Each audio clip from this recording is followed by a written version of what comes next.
The first time I came to the cabin, I thought it would be a peaceful getaway. Just a weekend retreat to unwind from the noise of the city. The place was tucked away in the woods, far enough from the nearest town that you could forget about the world entirely. The cabin itself looked old, with peeling paint and a sagging porch, but it had its charm. It reminded me of something out of a forgotten era, like the kind of place you'd see in an old photo album, a family cabin from generations ago. It wasn't a big place, 2 stories with a few rooms, enough for me to feel like I had some privacy, but small enough that I wouldn't feel lost. I arrived just before dusk, the sun still hanging low in the sky. The drive had been long, through winding roads that seemed to get narrower and less maintained the further I went. My phone had no signal once I left the town behind, and I didn't mind. The isolation was part of the appeal. After parking my car on the gravel driveway, I grabbed my duffel bag and headed inside. The inside was as rustic as the outside, with wooden beams and a big stone fireplace. The floors creaked under my weight as I explored the small rooms. A couple of chairs, a worn-out couch, and a coffee table in the living room. The kitchen had the basics: an old stove, a fridge that looked like it belonged in the 70s, and a small table by the window. Upstairs, the 2 bedrooms were simple, with a single bed in each and an old dresser. Nothing fancy, but enough to sleep in and relax. I lit the fireplace to warm the place up as the chill of evening crept in. The fire crackled, filling the room with a comforting warmth and the occasional pop of wood. I unpacked, settled in, and planned to have a quiet evening. A book in one hand and a glass of whiskey in the other, I was ready to spend the night without a care in the world. It was around midnight when I first heard the noise. It started as a faint rustling outside, so quiet I wasn't sure if I imagined it. At first, I thought it was an animal, maybe a raccoon or a deer. There was no shortage of wildlife in these woods, after all. But then the sound came again, closer this time. It was a soft thud, like something heavy brushing against the cabin's walls. I put my book down, straining my ears to listen. The fire crackled again, and the noise stopped. Maybe it was nothing. Maybe it was just the wind shifting the trees, or some animal trying to find food in the dark. Still, something about the way the sound stopped so suddenly set me on edge. I tried to shake it off, but the unease lingered, gnawing at me. I grabbed my flashlight from the kitchen drawer and stepped outside. The night was colder than I expected, and the woods were silent, almost unnaturally so. No crickets chirping, no wind rustling the leaves. Just the crunch of gravel under my boots as I walked around the cabin, shining the light into the darkness. I didn't see anything, just the dark silhouettes of trees standing like sentinels around the cabin. I checked the doors, the windows, and the surrounding area, but there were no signs of anyone. No tracks, no broken branches, nothing. I tried to convince myself it was just my imagination. I was tired, the whiskey might have made me jumpy, and the isolation could make even the smallest noise feel like something more. But as I returned to the cabin, something nagged at the back of my mind. I locked the door behind me and pulled the curtains shut. The night passed without incident, and the next morning, I woke up to a bright, sunny day. The air was fresh, and the cabin looked even more charming in the daylight. I decided to go for a hike. There was a trail nearby, a loop that circled back to the cabin. I grabbed my backpack, filled it with water and snacks, and left the cabin behind for a few hours. The hike was peaceful. The woods were alive with the sounds of birds and the occasional rustle of small animals. As I walked, the thoughts from the night before faded, and I started to relax again. Maybe I had just been on edge. Nothing more. I reached the top of a small hill and took a break, sitting on a rock and taking in the view. The valley below was beautiful, dotted with patches of wildflowers and the occasional deer grazing in the distance. But then, as I sat there, something caught my eye. It was a figure moving through the trees on the edge of the woods. At first, I thought it was a person, maybe another hiker or someone who had rented a cabin nearby. But as I watched, the figure didn't seem to move like a person. It was jerky, almost unnatural, like it was struggling to walk. I stood up, squinting to get a better look. The figure stopped, as if it sensed me watching. I could see nothing clearly, just the outline of something moving between the trees, a shadow blending in with the foliage. For a moment, I felt frozen. My heart started to race, and I could feel my palms sweating despite the cool air. The figure didn't seem to be approaching, but it was close enough that I didn't feel safe. I backed away slowly, heading back down the trail, my eyes never leaving the spot where the figure had been. I didn't know who it was or what they were doing, but I knew I didn't want to find out. By the time I made it back to the cabin, I was exhausted. The hike had been longer than I expected, and the sight of the figure had left me unsettled. I figured I'd just spend the rest of the day inside, away from whatever had been out there in the woods. That night, the noises started again. At first, it was just a light tapping against the walls, almost like a tree branch brushing the side of the cabin. But then it grew louder. There was a steady rhythm to it, like something or someone was knocking, not randomly but deliberately. It was too rhythmic to be an animal. It was almost like it was trying to get my attention. I grabbed the flashlight again, but this time, I didn't feel like stepping outside. I felt trapped, like whatever was out there was waiting for me to make the first move. The knocking continued, now followed by a strange scraping sound, as if something was dragging across the wood. I stood there, listening, my heartbeat loud in my ears. The noise was so close, it felt like it was coming from inside the walls. My mind raced with thoughts of what it could be. Maybe someone trying to break in, or maybe something I couldn't even comprehend. The darkness outside pressed in on the cabin, and I felt a wave of claustrophobia wash over me. Then, just as suddenly as it started, the noise stopped. Dead silence. For a few minutes, I stood there, frozen in place, trying to hear anything at all. But there was nothing. I waited a while longer, too afraid to move. Slowly, I moved towards the door and checked the locks, making sure everything was secure. Then I pulled the curtains shut again and sat by the fire, my nerves on edge. The rest of the night passed without incident.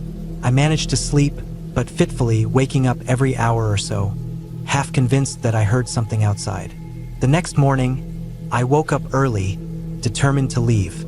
The noises, the figure I saw in the woods, and the unsettling feeling that had been growing in my chest convinced me that I didn't want to stay another night. I packed my things, grabbed my keys, and walked out to my car, eager to drive back to civilization. But as I loaded the trunk, something caught my eye: fresh footprints in the gravel near the cabin's entrance. They weren't mine, and they didn't belong to any animal I recognized. They were too large, too deep, as if someone heavy had been standing there. I didn't wait to investigate further. I jumped into my car and drove off, the cabin shrinking in my rearview mirror until it disappeared into the distance. I didn't stop until I reached the nearest town. I called the owner of the cabin and explained that I had left early because of the strange noises and the figure in the woods. He didn't seem surprised. "You're not the first to leave early," he said, his voice casual. "The place has a history of scaring people off. It's just the woods. Things happen out there." I didn't stick around to ask more questions. All I wanted was to put the cabin behind me, to forget about it. But even now, when I think back to that weekend, I can't shake the feeling that someone or something was watching me the entire time. And maybe, just maybe, it still is.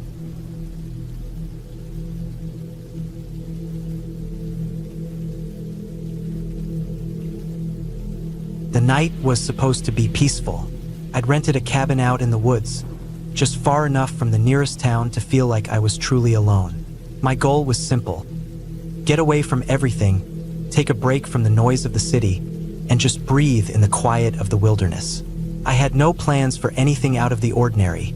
Just me, the fire, a good book, and the dark woods surrounding me. It was meant to be a quiet weekend, an escape. The cabin was small, rustic, and isolated, located at the edge of a thick forest. The air had a crisp chill to it, the kind that comes with fall settling in. I had arrived in the late afternoon, just before the sun dipped below the horizon. And now, as the darkness pressed in around me, I settled into a routine I had done countless times before. Started a fire, made some dinner, and let myself relax. The only sound was the crackling of the fire and the occasional rustling of leaves outside. As the night wore on, I grew accustomed to the eerie silence that only the deep woods could offer. There were no lights from neighboring homes, no sounds of cars or distant traffic. The only life seemed to be the creatures of the forest, unseen but felt. A few hours passed, and I found myself in a state of relaxation, reading by the warm glow of the fire.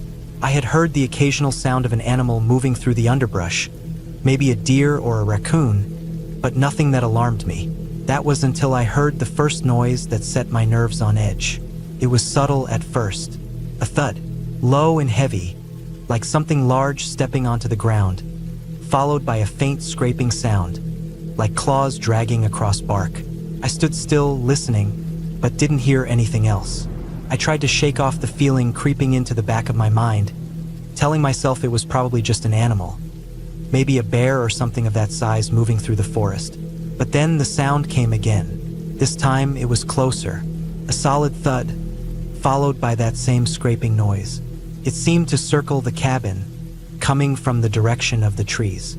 My heart started to pick up speed. I tried to rationalize it. Maybe it was a deer, maybe a bear, but deep down, I felt something was wrong. Bears didn't move that quietly, and they didn't circle a cabin like that. The fire crackled louder as I fed it another log, trying to keep the warmth close. My gaze flickered to the dark window nearest me. I couldn't see anything through it, but I felt a heaviness in the air now, a pressure I couldn't shake.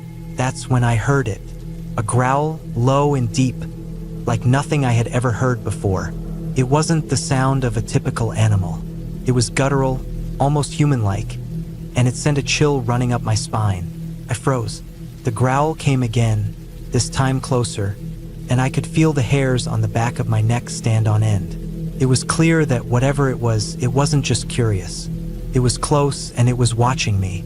I stood up and moved cautiously to the window, my breath catching in my throat. There, in the darkness beyond the reach of the firelight, something shifted. At first, it was just a shadow, a shape moving through the trees, but then it stepped into the faint glow of the firelight, and my blood ran cold. It wasn't an animal, not a bear, not a wolf, not anything I'd ever seen before. The thing that stood just beyond the cabin was massive, easily over 7 feet tall, with long, muscular limbs and a hunched back.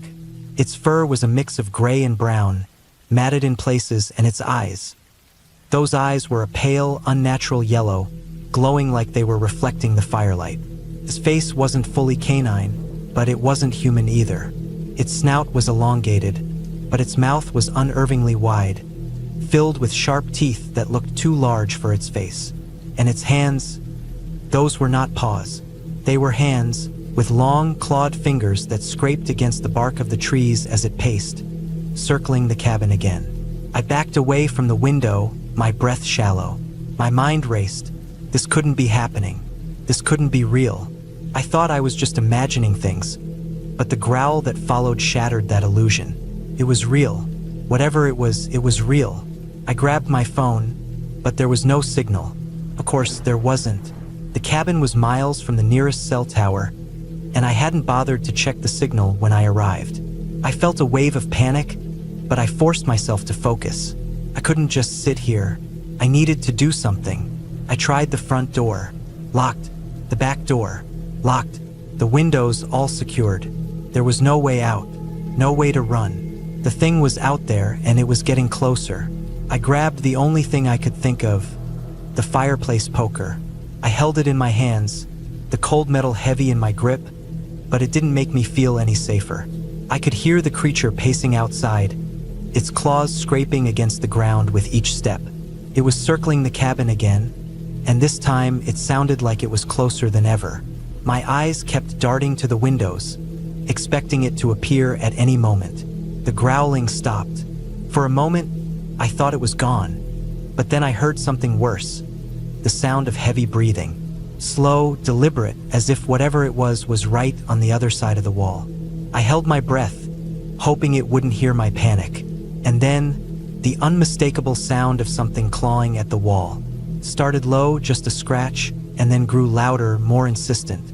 My heart pounded in my chest as I backed into a corner of the cabin, holding the poker out in front of me, praying it would be enough if the creature came inside. And then it did.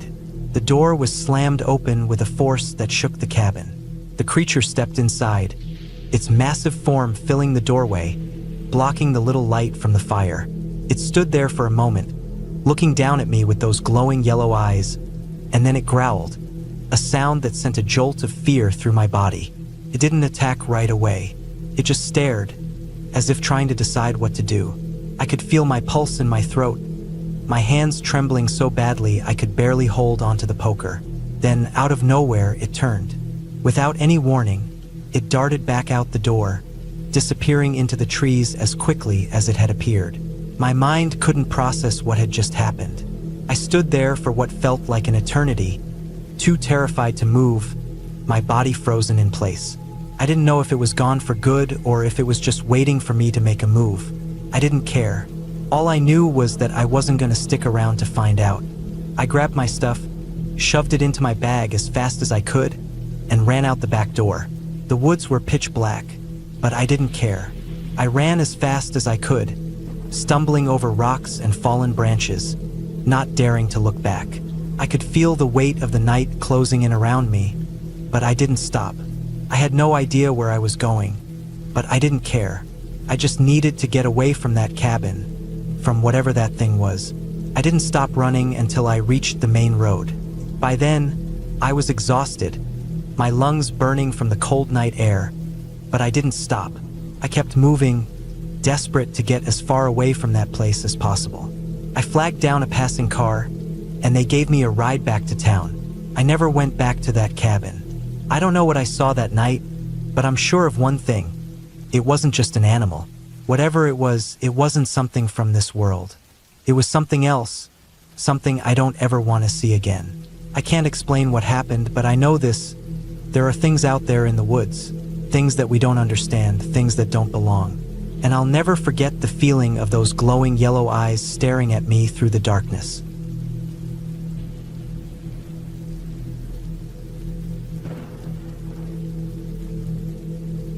The cabin was tucked away in the woods, far from any towns or even other cabins. I'd rented it out for a week to escape the chaos of everyday life, to get away from the noise, from people. It was just me, a few bags of food, and a few books I'd planned to read. I wasn't expecting anything out of the ordinary, just wanted some peace, a break from everything. The cabin itself was old but solid. The wood was dark and smelled of pine, and the air was crisp with that fresh, earthy scent you only get in the mountains. It was perfect for solitude. The fireplace in the living room was big and welcoming, and the large windows gave me a full view of the dense woods that surrounded the cabin on all sides.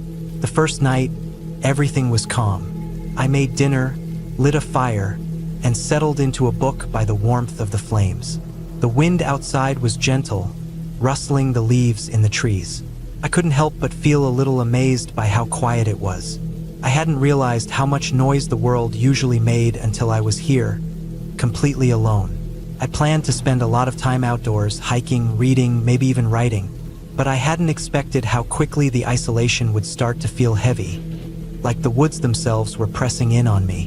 Maybe it was the silence, or maybe just the sheer remoteness of the place, but by the second day, I started to notice things I hadn't before. Little things, odd things. I was sitting on the porch that evening, watching the sun dip behind the trees, when I first noticed them. At first, it was just a flicker of movement in the woods, a shadow darting between the trees. I didn't think much of it, probably a deer or some other animal. But then I saw it again, just outside the line of my view. The same shadow moving quickly, darting back and forth. It felt off, too fast, too deliberate. I stared into the trees for a while, but the movement stopped, and I assumed I'd just been imagining things. That night, I heard something else.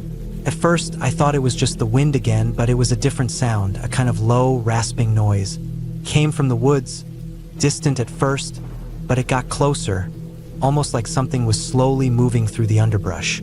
I didn't get up to investigate. I just listened, my heart beginning to beat a little faster.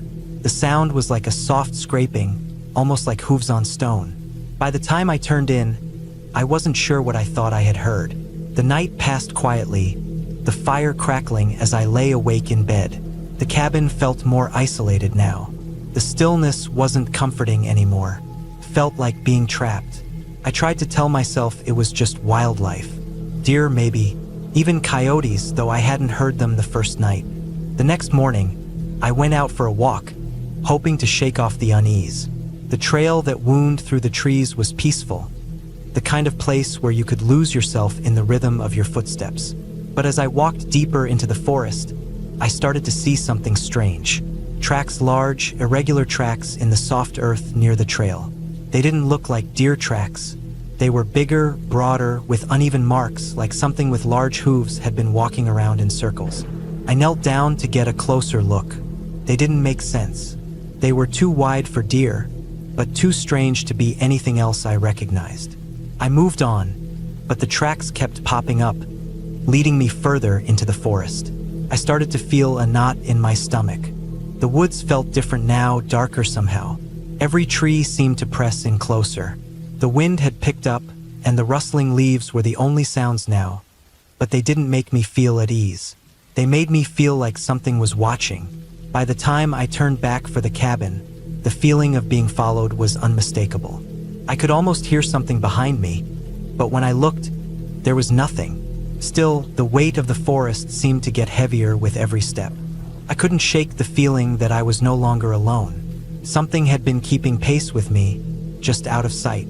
That evening, I kept the lights on in the cabin. I wasn't going out anymore, not after what I'd seen. The sun sank lower, and the shadows stretched across the cabin's porch like fingers reaching for me.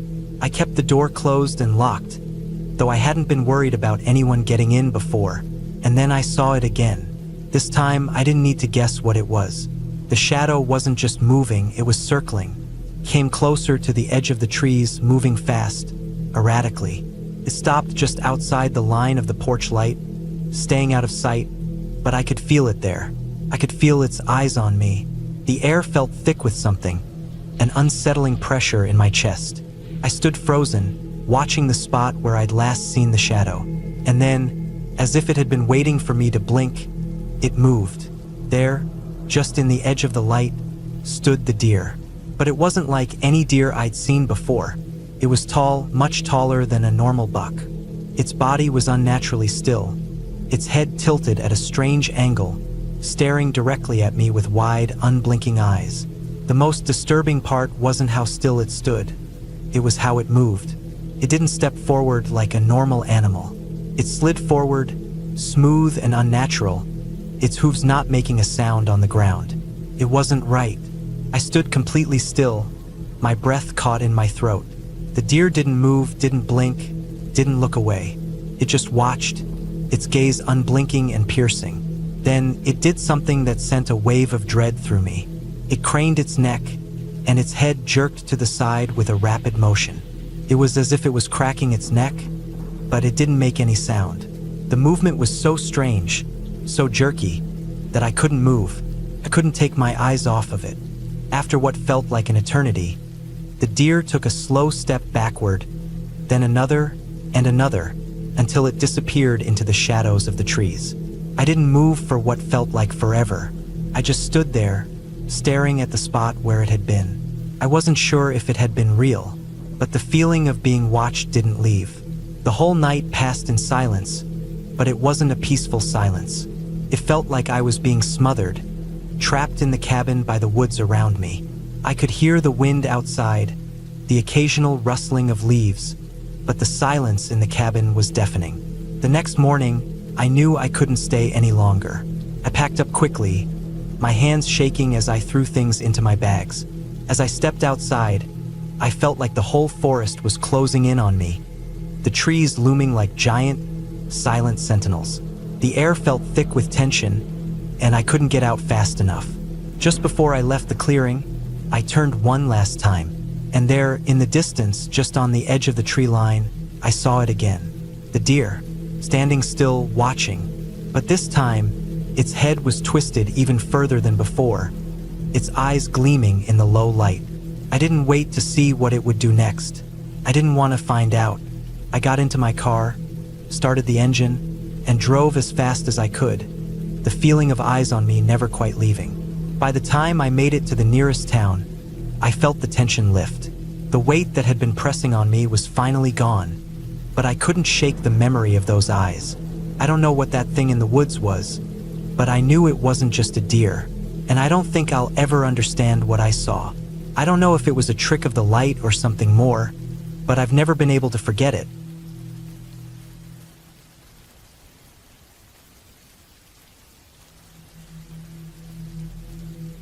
The air inside the cabin smelled of pine and damp wood, the kind of earthy scent that should have been comforting. But the longer I stayed there, the more it made me uneasy. I had been told the place would be a retreat, a peaceful getaway in the woods far from the noise of the city, but something about the silence was unsettling. The cabin was old, no surprise there. It had a rustic charm to it, but also a certain darkness that seemed to seep from its walls, a feeling that crawled up my spine when I was alone. I'd rented the cabin on a whim. The idea of being alone in the woods for a few days sounded like a good escape from everything. Work, the stress, the noise of the world. The cabin was located about a 2-hour drive from the nearest town, nestled in a remote area surrounded by thick forest. No neighbors, no one for miles. It seemed perfect, isolated enough to feel like I could unwind, but close enough to civilization if I needed anything. I thought the peace would be calming, but it was too quiet. The kind of quiet that makes your thoughts feel too loud. The first evening I arrived, the sky was already dark, and the road leading to the cabin was narrow, winding, with patches of mist floating in the trees. I parked in front of the cabin and grabbed my bag. The porch light flickered when I tried to turn it on, so I used my phone's flashlight to navigate the old wooden steps and into the cabin. The place looked just like the pictures, rustic, cozy, but the creaking of the floorboards under my feet felt strangely intrusive, almost like the house was alive, watching me. I set down my bag and started unpacking, trying to ignore the cold draft that kept sneaking in through the gaps in the windows. I built a fire in the stone fireplace, the kind that crackles and pops when the logs shift. The flames were a welcome source of heat, though the warmth didn't seem to reach every corner of the cabin. It felt cold, and the more I moved around, the more I realized the place hadn't been lived in for a while. There were signs of dust in places that hadn't been touched in years. After a quick dinner, I made my way to the back of the cabin. There was a small deck out there that overlooked a thick patch of woods. The only sounds outside were the rustling of trees, the occasional snap of a branch, and the chirping of distant insects.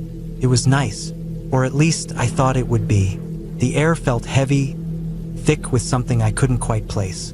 I sat there for a while, trying to relax, but as the darkness settled deeper into the woods, I started to feel uncomfortable. I couldn't put my finger on it, but something felt wrong. Around midnight, I went inside and locked all the doors. I wasn't afraid exactly, but the sense of isolation began to weigh on me. I made my way to the small bedroom in the back, climbed under the heavy quilts, and closed my eyes. The fire crackled from the living room, and the occasional gust of wind pushed against the cabin. I thought I heard something moving outside. A twig snap, maybe? I tried to ignore it, told myself it was just the wind or an animal, but there was something about the sound that didn't fit the usual noises of the woods. I kept my eyes shut, listening. Then there was a faint knock at the door. I froze. It wasn't the wind. Someone had knocked or something had knocked. It was slow, deliberate, like a person at the door. I sat up in bed, heart hammering in my chest. My mind raced. Who would be out there at this time of night? The closest neighbor was miles away. I grabbed my flashlight, my hand shaking as I turned it on. I crept to the front door and peered through the small window in the door, trying to see if anyone was out there. Nothing. I stood there for what felt like an eternity, my breath held, waiting for any sign of movement. But there was nothing, just the darkness of the forest pressing in. I turned off the flashlight, stood still, and listened carefully. No sound at all except for the wind. Maybe I had imagined it? Maybe it was just a tree branch or an animal pawing at the door. Still unsure, I went back to bed, locking the door behind me, but the uneasy feeling stayed with me. It was a long while before I finally fell asleep, though the quiet, pressing darkness never seemed to leave. The next morning, I woke up late, groggy from the restless sleep. I went outside for a walk to clear my head, determined to push aside the weird feeling that lingered from the night before. The cabin was even more isolated in the daylight, surrounded by towering trees. The path leading to the woods looked inviting, so I ventured further into the forest. The sun shone through the canopy in patches, casting long shadows across the ground. The air was thick with the smell of pine and damp earth, but it was too quiet, too still. I made my way deeper into the woods, past thick brambles and overgrown trails. I found a small clearing by a creek, where the water trickled over rocks, but it wasn't peaceful like I expected. The silence of the forest felt suffocating. I sat there for a while, my thoughts racing, but all I could think about was that knock from the night before. There had to be an explanation. Maybe someone else was out here, someone who knew the area, or perhaps a lost hiker. I didn't want to admit that maybe something else was at play, something more unsettling. I headed back to the cabin, but as I walked, I noticed something strange. Fresh tracks in the mud. They were large, far too big for a deer or any other animal I could think of. The tracks looked almost human. I knelt down to inspect them, my stomach turning as I realized the prints seemed to be leading toward the cabin. I hurried back, my heart thudding in my chest. When I reached the cabin, I double-checked the locks, even though I was sure I'd already locked everything up. The doors and windows were secure, but I couldn't shake the feeling that something wasn't right. That night, I stayed inside, closing the blinds and keeping the fire going until the logs had burned down to embers. The wind outside picked up, and the cabin creaked, but I couldn't sleep. I kept hearing faint noises outside again. More rustling, more snapping of twigs. I tried to stay calm. It was probably just an animal, I told myself. But the noises got closer, and my gut told me it wasn't an animal. I grabbed my flashlight and went to the front door, my pulse racing. The knock didn't come this time, but I could hear something moving around outside, just out of sight. I waited for a long while, but nothing happened.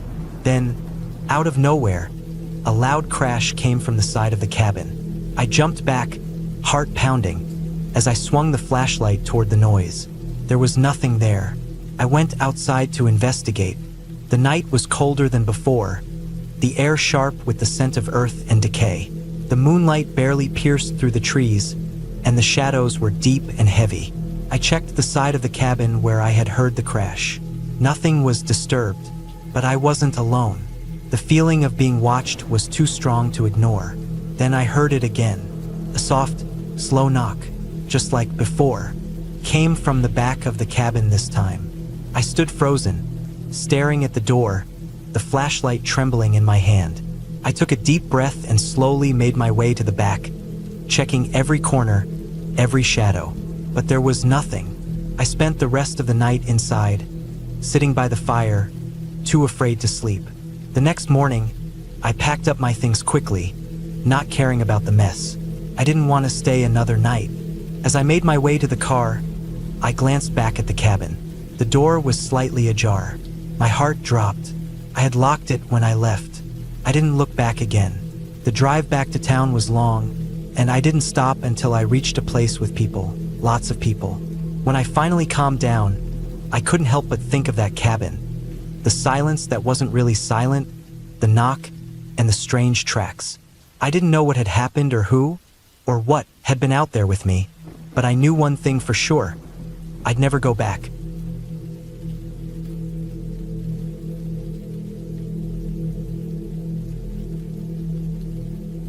The night we went camping started like any other.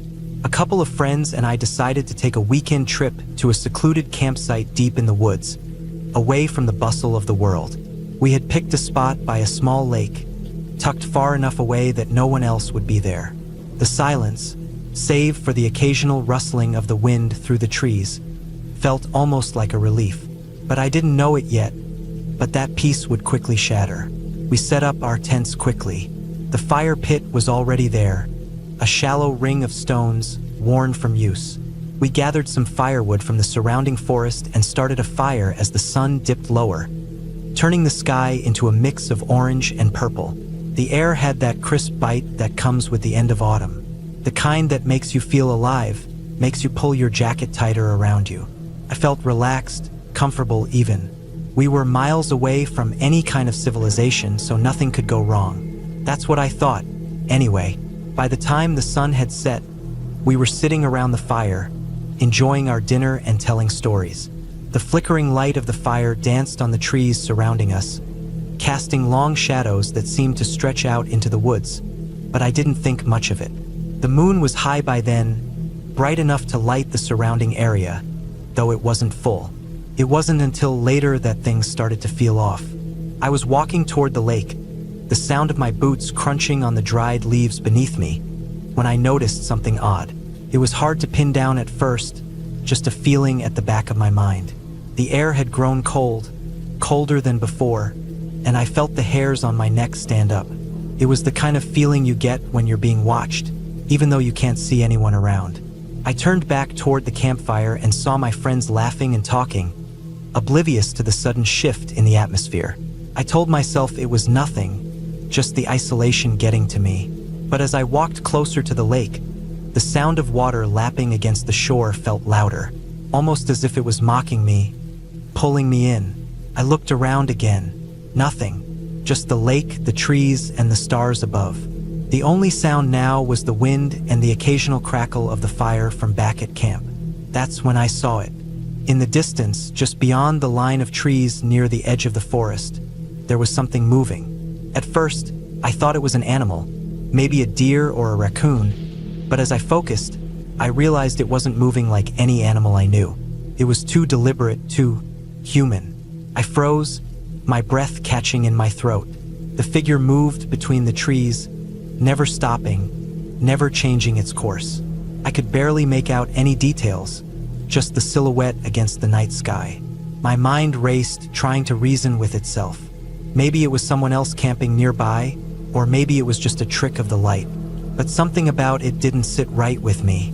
I turned and hurried back to the campfire, my footsteps faster now, heart pounding in my chest. I told myself I was being paranoid, that it was nothing. But as I got closer to the fire, I couldn't shake the feeling that I was being followed. When I reached the others, I didn't say anything at first. I didn't want to sound crazy. We all sat around the fire, laughing again, the flickering flames casting shadows on our faces. But my mind kept drifting back to the figure in the woods. I didn't tell anyone about it. Not right away.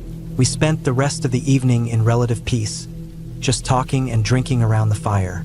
But as the hours wore on, I noticed something strange. The sounds of the forest around us had gone quiet. No more rustling of leaves, no more chirping of crickets, just silence.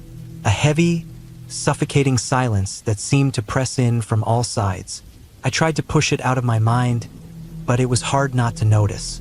I felt like the walls of the forest were closing in, like we were being watched by something or someone. At some point, one of my friends, Ben, got up to use the bathroom. He walked off into the woods, leaving me and the others behind.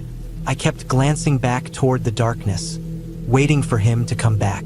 I tried to stay calm. He was fine, just taking his time. But as minutes passed, I began to feel more uneasy. I told myself it was nothing. Ben was just messing around, having fun in the dark.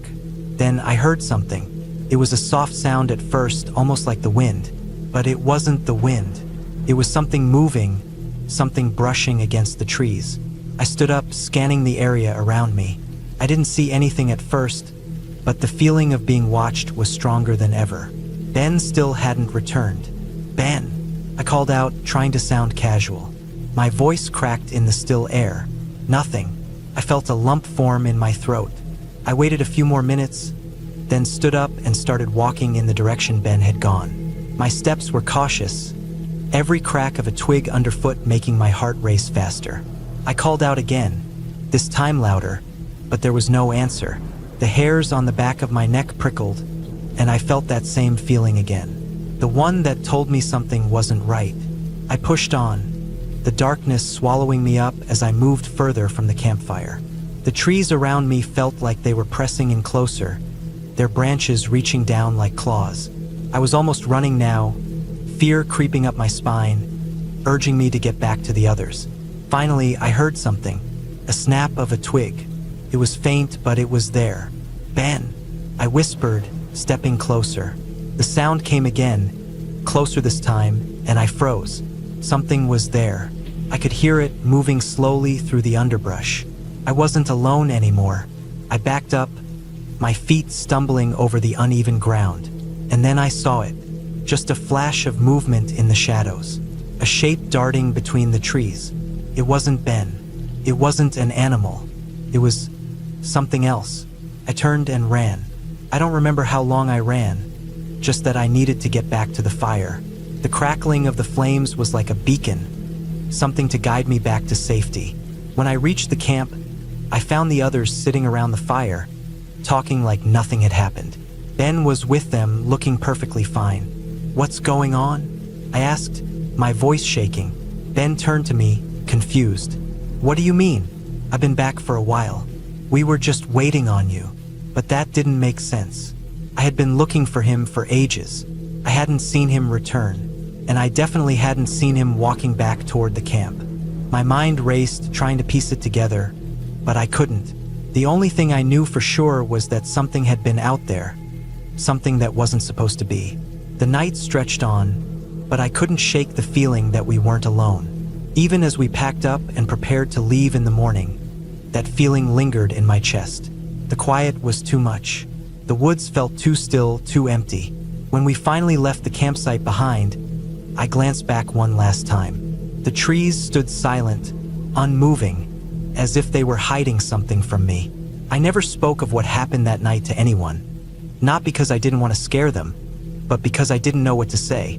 We left, and I never returned to those woods again. But every now and then, when the night is still, I'll remember the feeling, and I'll wonder what I really saw out there in the dark.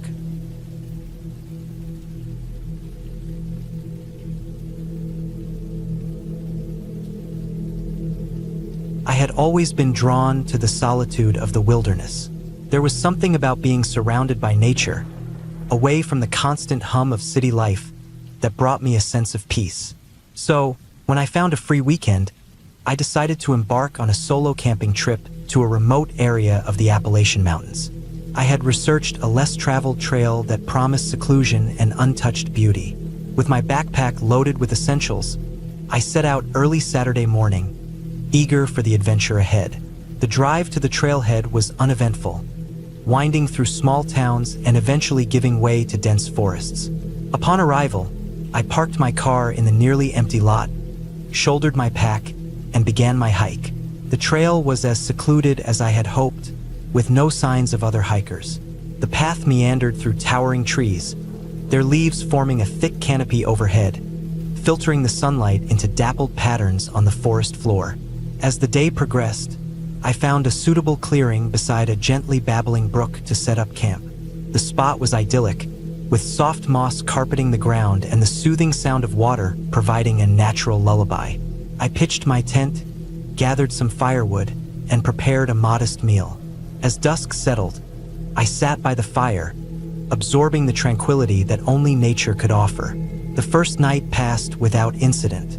I awoke to the chirping of birds and the soft light of dawn filtering through the tent's fabric. After a hearty breakfast, I decided to explore the surrounding area. I followed the brook upstream, noting the various flora and occasional wildlife tracks. Hours slipped by unnoticed as I immersed myself in the serenity of the forest. By late afternoon, I returned to camp, slightly fatigued but content. I spent the remaining daylight hours reading a book I had brought along, occasionally glancing up to admire the changing hues of the sky as the sun dipped below the horizon. As night fell, I rekindled the fire and prepared dinner. The forest was alive with nocturnal sounds, the distant hoot of an owl, the rustling of leaves as small creatures foraged, and the gentle murmur of the brook. It was around midnight when I was roused from sleep by an unfamiliar sound. At first, I dismissed it as the wind or perhaps an animal moving through the underbrush. But as I lay still, listening intently, I realized it was neither. The sound was rhythmic, a soft tapping, like someone drumming their fingers against a tree trunk. It seemed to be coming from a distance but gradually grew closer. I sat up, my senses on high alert. The fire had died down to embers, casting faint glows that did little to penetrate the darkness. I reached for my flashlight, its beam cutting through the night as I scanned the perimeter of my campsite. Nothing seemed amiss, yet the tapping persisted, now accompanied by the occasional snap of a twig. A chill ran down my spine. I was miles away from the nearest human settlement, and as far as I knew, there were no other hikers in the vicinity. The rational part of my mind insisted it was likely an animal, perhaps a woodpecker or a deer, but another part couldn't shake the feeling that I was being watched. Determined to confront my fear, I stepped out of the tent, flashlight in one hand and a sturdy branch in the other. The night was eerily silent now, the tapping having ceased the moment I unzipped the tent. I took a few cautious steps toward the direction where I had heard the sound, my flashlight revealing only trees and shadows. Just as I was about to turn back, the beam caught a glint of something metallic near the base of a tree. Approaching slowly, I discovered a small, rusted tin can hanging from a low branch by a piece of twine. It was swaying gently, as if it had been recently disturbed. My heart pounded in my chest. Who would leave such an object here? I decided it was best to return to my tent and wait until morning to investigate further. Sleep eluded me for the remainder of the night, every rustle and creak of the forest amplifying my unease. As soon as dawn broke, I emerged from the tent to examine the area in daylight. The tin can was still there, its presence puzzling. I searched the vicinity for any other signs of human activity but found none. No footprints, no discarded items, nothing to suggest someone had been here recently. The forest floor was undisturbed, save for the natural scatter of leaves and twigs. I couldn't shake the feeling of being watched, and the isolation that had once been comforting now felt oppressive. Trusting my instincts, I decided to cut my trip short. I packed up my belongings swiftly, ensuring I left no trace of my presence. As I hoisted my backpack and began the trek back to my car, I couldn't help but glance over my shoulder repeatedly, half expecting to see someone, or something, following me. The hike back seemed longer than before, each step weighed down by a sense of urgency. When I finally reached the trailhead and saw my car, a wave of relief washed over me. I loaded my gear, started the engine, and didn't look back until I was miles away from the forest. To this day, I don't know what caused the tapping sound or who placed that tin can in the woods. Perhaps it was a remnant from a previous camper, or maybe it was something else entirely. All I know is that the wilderness, while beautiful, holds mysteries that remind us of our vulnerability. That experience left me with a profound respect for nature and the unknown, a humbling reminder that we are merely visitors in a world that doesn't belong to us.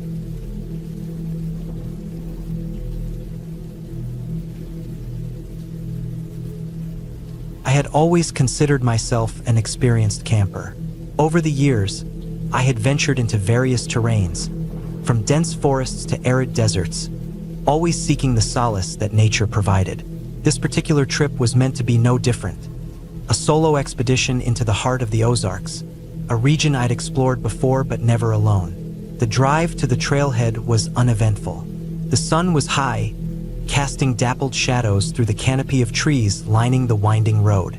I parked my car at the designated spot, shouldered my backpack, and began the trek to my chosen campsite, a secluded clearing by a serene lake, miles away from the nearest human soul. The hike was invigorating. The chirping of birds, the rustling of leaves underfoot, and the occasional scurrying of small animals accompanied me as I navigated the familiar trails. After several hours, I reached the clearing. The lake shimmered under the afternoon sun, its surface occasionally broken by jumping fish or the gentle ripple of the breeze. Setting up camp was second nature.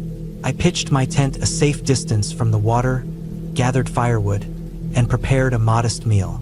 As dusk approached, I lit the campfire, its warm glow contrasting with the encroaching darkness. The night was clear, stars peppering the sky, and the distant hoot of an owl adding to the ambience. After dinner, I sat by the fire, sipping on a flask of coffee, letting the tranquility seep into my bones.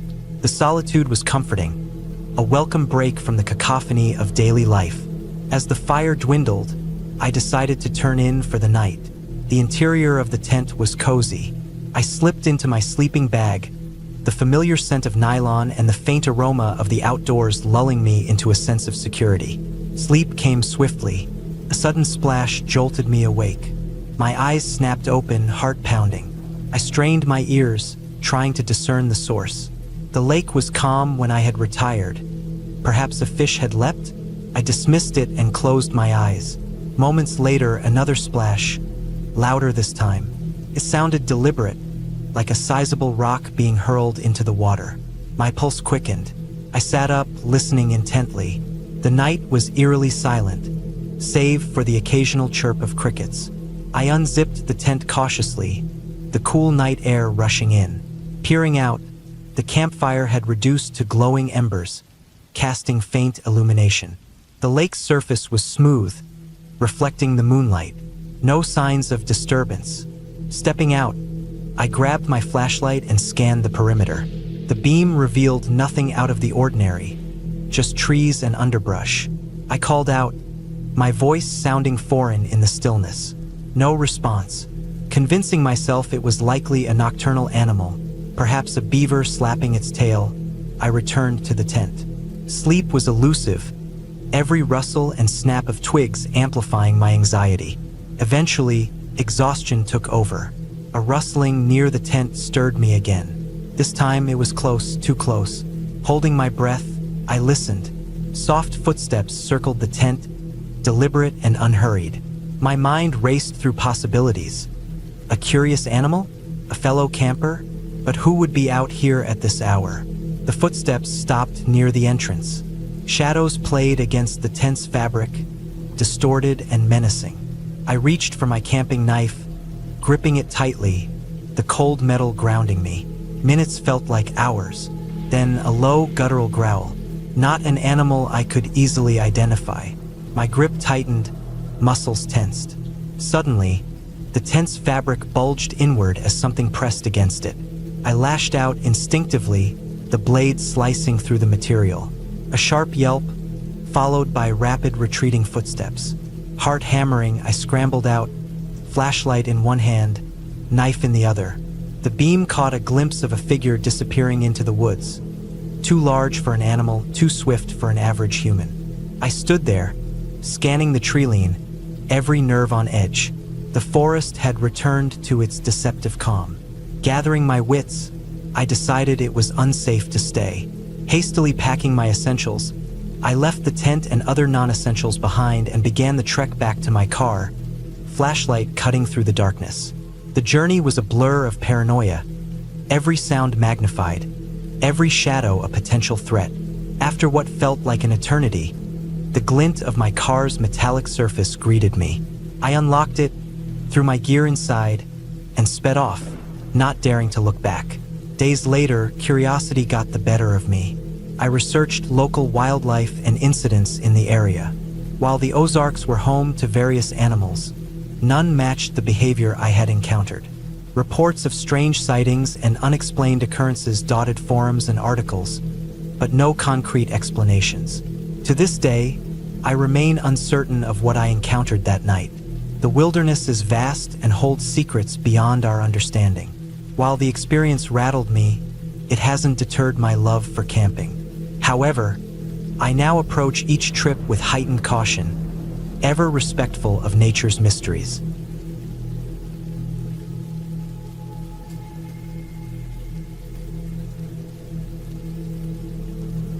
When I was a kid, I had two of the most terrifying experiences of my life during a camping trip at Philmont Scout Ranch. The first occurred on our third day of hiking. We had been trekking since dawn, making our way up a broad mountain trail. The sky had been clear that morning, but as we neared the peak in the early afternoon, dark clouds gathered rapidly. Before we knew it, a thunderstorm erupted around us. The wind picked up suddenly, whipping through the trees and sending leaves and debris flying. Thunderclaps echoed off the mountainsides, each one seeming louder than the last. Lightning flashed across the sky, illuminating the dark clouds in eerie bursts. We were caught completely off guard, with no immediate shelter in sight. Our scout leader shouted for us to get into the lightning position. Feet together, crouching low to the ground, minimizing our contact with the earth. We scattered slightly to avoid being the tallest objects or standing too close to each other. I remember the cold seeped into my bones as the rain drenched us within moments. The downpour was relentless, and the temperature seemed to drop instantly. The storm raged on, and with each flash of lightning followed almost immediately by thunder, it was clear that the strikes were perilously close. The smell of ozone filled the air, and the hairs on my arms stood on end. I could feel the electricity in the atmosphere, a tingling sensation that only heightened my fear. For what felt like an eternity, but was likely around 30 minutes, we remained in that position. My legs ached from squatting, and my heart pounded in my chest. I remember squeezing my eyes shut, silently praying for the storm to pass without harm. The sound of rain hitting the ground was deafening, and the occasional crack of a tree branch breaking under the strain of the wind made me flinch each time. Eventually, the thunder grew more distant, and the lightning less frequent. The rain began to lighten, and our leader cautiously gave us the signal to stand. My legs were numb, and I stumbled slightly as I tried to regain feeling in them. We were all soaked to the bone, shivering from the cold and the adrenaline. The trail had turned into a muddy mess, making our descent treacherous. As we carefully made our way down the mountain, the reality of how close we had been to disaster sank in. The storm had come out of nowhere, a stark reminder of nature's unpredictability and power. To this day, whenever I catch the scent of an approaching storm, a wave of anxiety washes over me, transporting me back to that mountainside. The second harrowing experience occurred on the penultimate day of our trek. After days of hiking and using primitive facilities, I was thrilled to spot a red roof inn, Philmont's term for their outhouses with distinctive red roofs. The sight of that simple structure felt like a luxury after days in the wilderness. Eager for some privacy and a semblance of comfort, I made my way to the outhouse. It was a basic wooden structure with no door, just an open doorway facing away from the main campsite.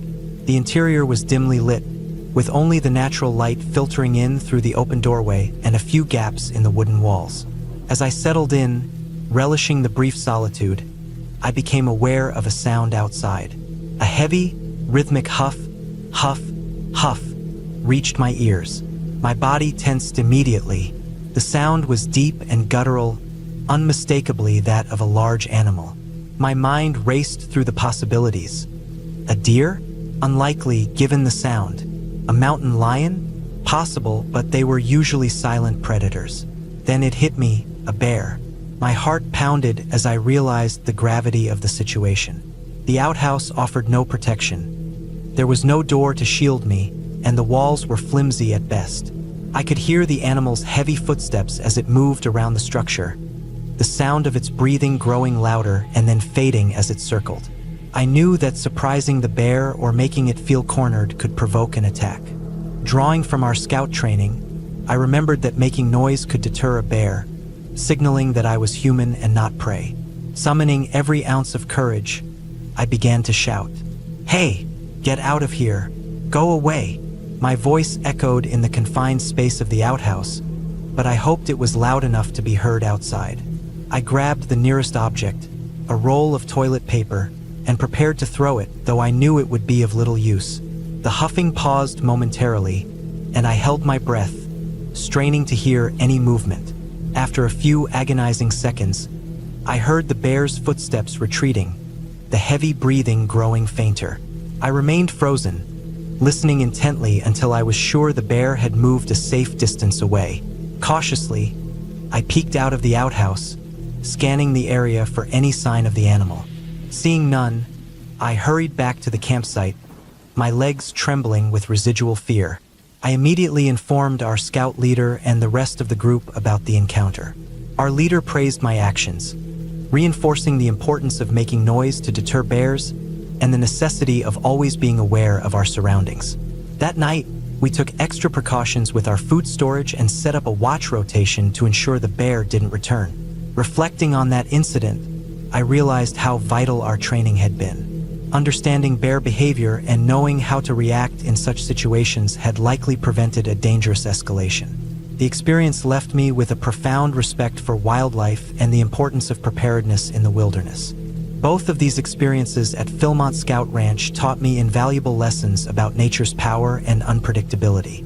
They instilled in me a deep respect for the outdoors and the importance of being prepared for any situation. Even now, years later, the memories remain vivid, serving as constant reminders of those formative moments in the wild.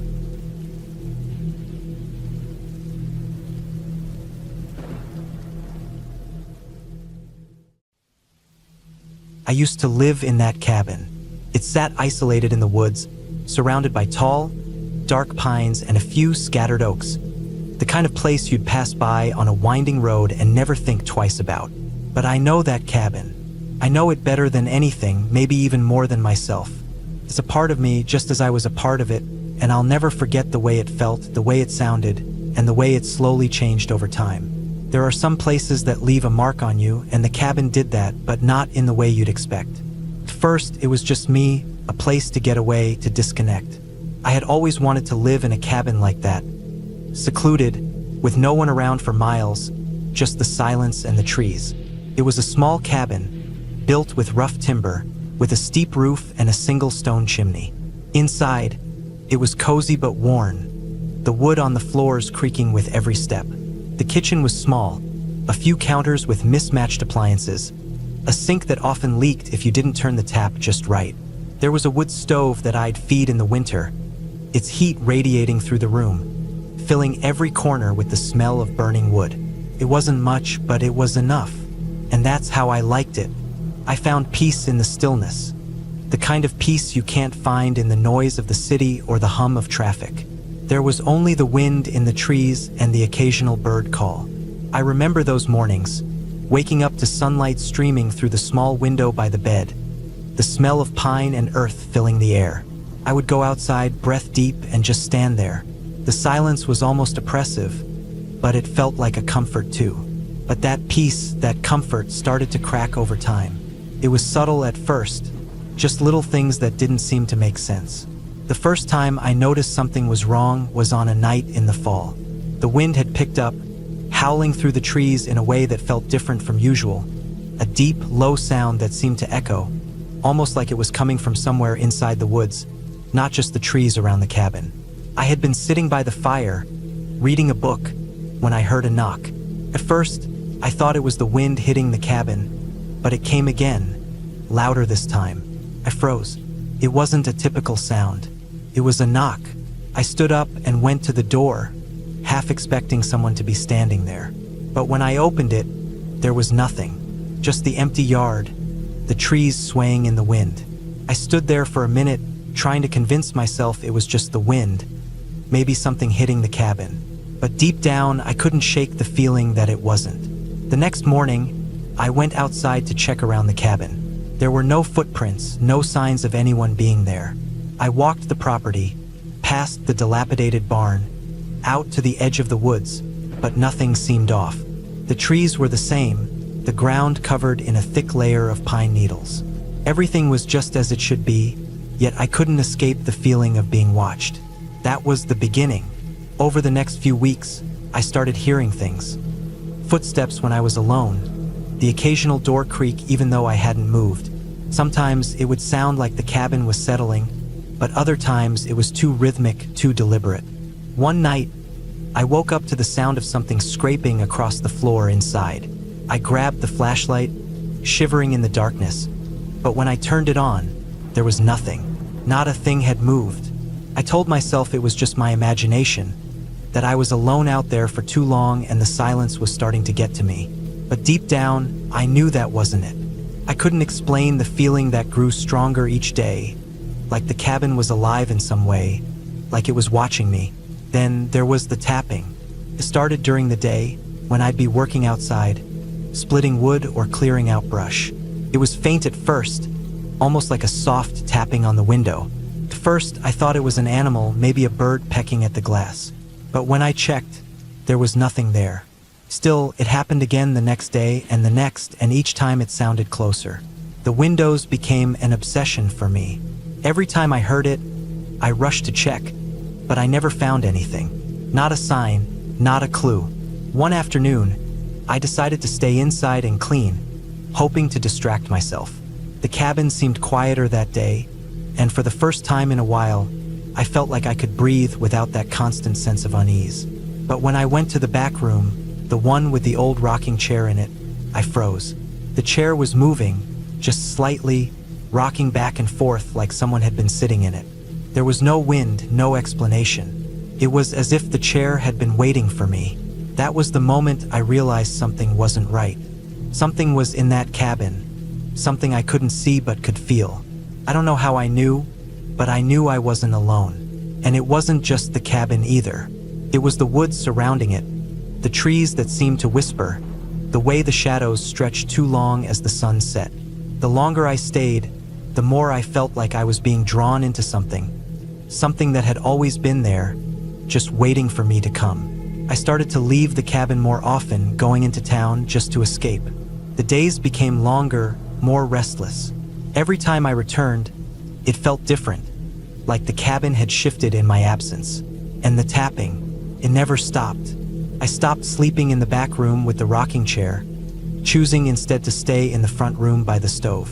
But even there, I couldn't escape it. It was like the tapping followed me, always just outside the window, just out of sight. One evening, as I was walking back from the barn, I saw something. It was standing at the edge of the trees, just far enough to be out of the light from the cabin. It was tall, hunched, and for a moment, I thought it was a person. But when I blinked, it was gone, swallowed up by the darkness. I didn't move, didn't breathe. I just stood there, staring into the blackness, waiting for something, anything to happen. But nothing did. I stayed inside that night, the lights on, the doors locked, hoping that whatever it was wouldn't come closer. I listened to the wind howl, the house creaking and groaning, but it was the tapping that kept me awake. It sounded louder that night, almost frantic, as if it was trying to get my attention. But I didn't dare look. I didn't want to know what was out there. By the time I left for good, I couldn't say exactly what had driven me away. It wasn't just the noises or the feeling that the cabin was somehow alive. It was the fact that I could never shake the feeling that something was watching me, waiting for me to slip up. I packed up my things, left the keys on the kitchen counter, and walked out the door without a second glance. It felt like the right thing to do, like the cabin had one, and there was no point in staying anymore. I haven't been back since, but sometimes when I think about it, I can still hear the tapping, just faintly, like it's trying to reach me. Maybe it's just the wind, or maybe it's something else. But I know that cabin is still out there, standing alone in the woods, and whatever it was, it's still waiting. It wasn't a ghost. It wasn't some supernatural force. It was something much worse. Something that I couldn't explain, but I could feel. It was the cabin itself. The way it settled, the way it whispered, the way it watched me from the shadows. And in the end, I realized that it wasn't a place to find peace. It was a place to be trapped.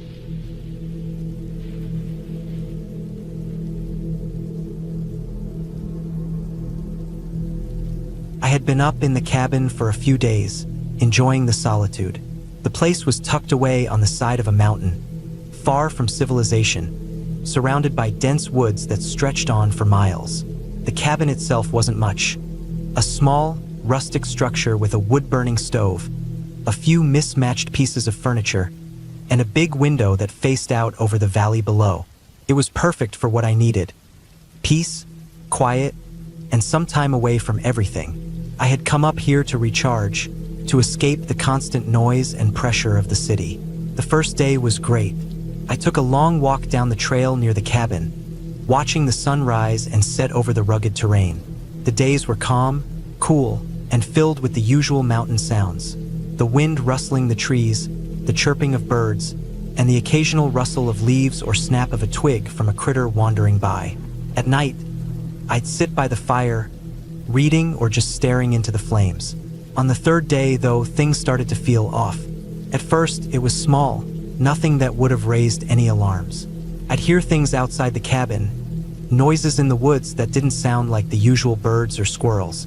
At night, the sound of something heavy moving through the brush would drift in through the cracks in the cabin. I chalked it up to deer or maybe a bear, which weren't uncommon in the area. But something was different this time. It wasn't just the sound of animals doing their thing. It felt like something was out there, moving deliberately, watching. I tried to ignore the unease creeping up on me, but it wasn't easy. Every time I stepped outside, I felt like something was just out of sight, lurking at the edge of my vision, waiting for me to make a wrong move. I tried to convince myself it was my imagination, that I was just on edge from the isolation. But there were times when I would catch a glimpse of movement in the trees, just beyond the clearing. Shadows shifting where there shouldn't have been anything. My heart would start to race, and I'd quickly duck back into the cabin, lock the door, and try to convince myself that it was all in my head. That night, I decided to go out and gather some firewood. The sun had set, but there was still enough light for me to see where I was going. The air was cool, and the woods around me were quiet, too quiet. As I walked through the brush, I noticed a series of tracks in the dirt. At first, I thought they might be from a deer, but as I looked closer, I realized they were too large, too deep. The prints were spaced far apart, the claw marks unmistakable. My pulse quickened. A mountain lion. The tracks were fresh, the dirt still disturbed from whatever had passed through. I stood there for a moment trying to steady my breathing. Mountain lions were known to be elusive, and they didn't usually pose a threat to humans unless they were desperate or threatened. But something about this felt wrong. It wasn't just the tracks. It was the stillness of the air, the way everything seemed too quiet. I decided to head back to the cabin, but as I turned around, I caught a flicker of movement out of the corner of my eye. I froze, my heart pounding in my chest. There, just beyond the edge of the clearing, I saw a flash of golden fur. The mountain lion was there, watching me. It was standing still, its body low to the ground, its eyes locked on mine. I didn't move. My breath caught in my throat as the weight of the moment sank in. I knew that I shouldn't make any sudden movements, that I should remain calm, but everything in me screamed to run, to get inside the cabin and lock the door. But I didn't want to turn my back on it. I knew that if I did, it might be over. The stories I'd heard about mountain lions came rushing back. The way they would stalk their prey, waiting for the right moment to strike. The mountain lion didn't move. It just stared at me, its golden eyes glowing in the dimming light. I took a slow, steady step backward, careful not to make any sudden movements. I didn't want to provoke it. My eyes never left the lion, my legs trembling slightly as I moved. I was almost back to the cabin when I heard a rustle in the underbrush behind me. My heart skipped a beat, and I spun around, my eyes scanning the trees. I saw nothing, but I could feel the presence of the lion just beyond my sight, still there, still watching. I bolted the door shut as soon as I got inside, my breath coming in sharp gasps. My hands were shaking as I tried to steady myself, but the adrenaline was coursing through me, making everything feel unreal. I leaned against the door, listening. The silence outside was suffocating. There were no more sounds of rustling leaves or the occasional animal call, just the quiet. For the next few hours, I sat by the window, staring out into the darkness. I didn't dare go outside again, even though I knew the firewood I had gathered wouldn't last the night. I didn't care. I couldn't shake the feeling that the lion was out there, waiting for the right moment to come closer. The hours stretched on, each one heavier than the last. I watched the shadows grow longer outside, my eyes darting nervously to every movement in the dark. But nothing came. The lion, it seemed, had moved on. I don't know how I knew that, but I did. My senses told me that it was no longer nearby, that it had slipped back into the shadows of the forest. But I couldn't shake the tension in the pit of my stomach. Eventually, exhaustion took over, and I fell into an uneasy sleep. My dreams were filled with flashes of golden eyes and the sound of heavy paws padding silently through the woods. When I woke, it was still dark, and the air inside the cabin was thick with tension. I could feel the weight of the silence pressing down on me. I didn't want to leave the cabin, but I knew I had to. I had no choice. I had to get out of there. But as I opened the door and stepped outside, I felt the weight of the mountain lion's gaze on me once more. I wasn't alone. I had no idea where it was, but I knew it was out there, watching, waiting. Couldn't see it, but I felt it. Every fiber of my being told me that I wasn't safe. That feeling of being hunted, of being the prey, crawled over my skin like a cold, invisible hand. I started moving quickly, my mind racing as I weighed my options. The nearest town was a few hours away, but I didn't think I could make it that far. Not with the lion out there, waiting. My best chance was to stay inside and wait it out. I didn't know how much time had passed before I heard it. The unmistakable sound of something moving through the trees, heavy and deliberate. It was too close. I could feel the hairs on the back of my neck stand up as the sound grew nearer. And then I saw it, the flash of golden fur again, but this time it was closer, much closer. It was stalking me. I wasn't going to wait for it to make the first move. I turned and sprinted back toward the cabin, my legs burning as I pushed myself harder, faster. My mind was a blur of panic, but my body knew what it had to do. I reached the door and slammed it shut, locking it with trembling hands. Couldn't let my guard down, not for a second. The mountain lion was out there, and it wasn't going to stop until it had me.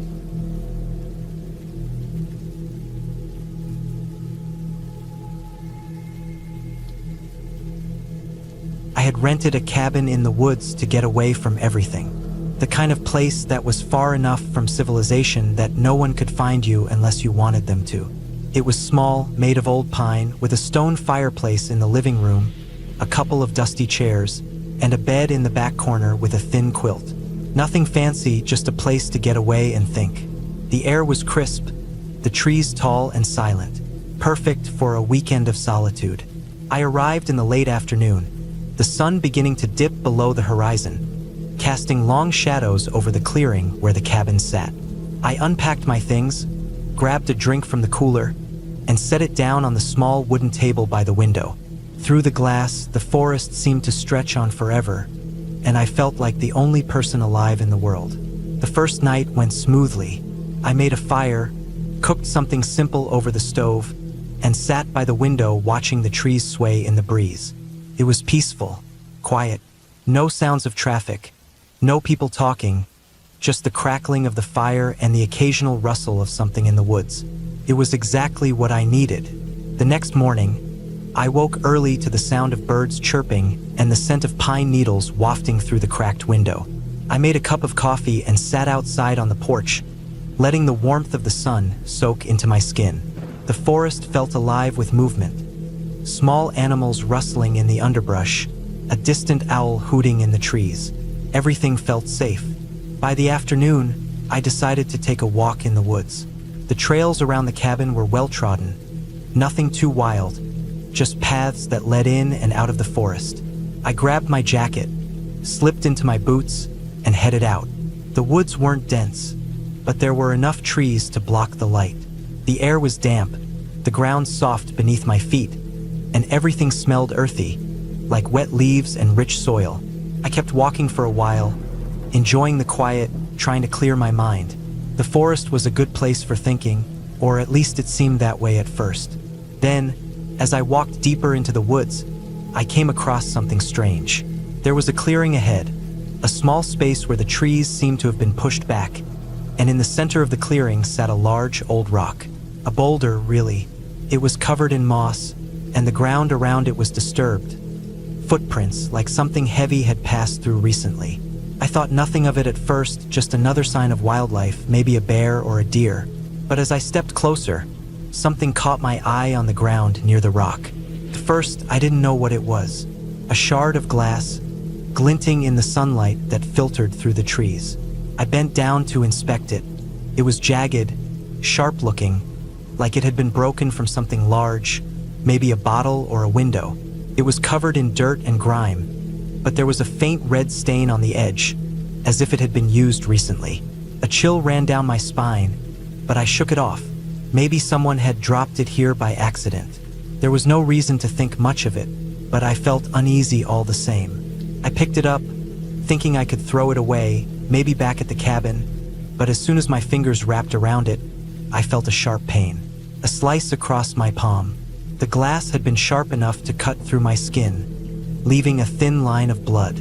I cursed, dropping the shard and clutching my hand, watching as the blood oozed from the wound.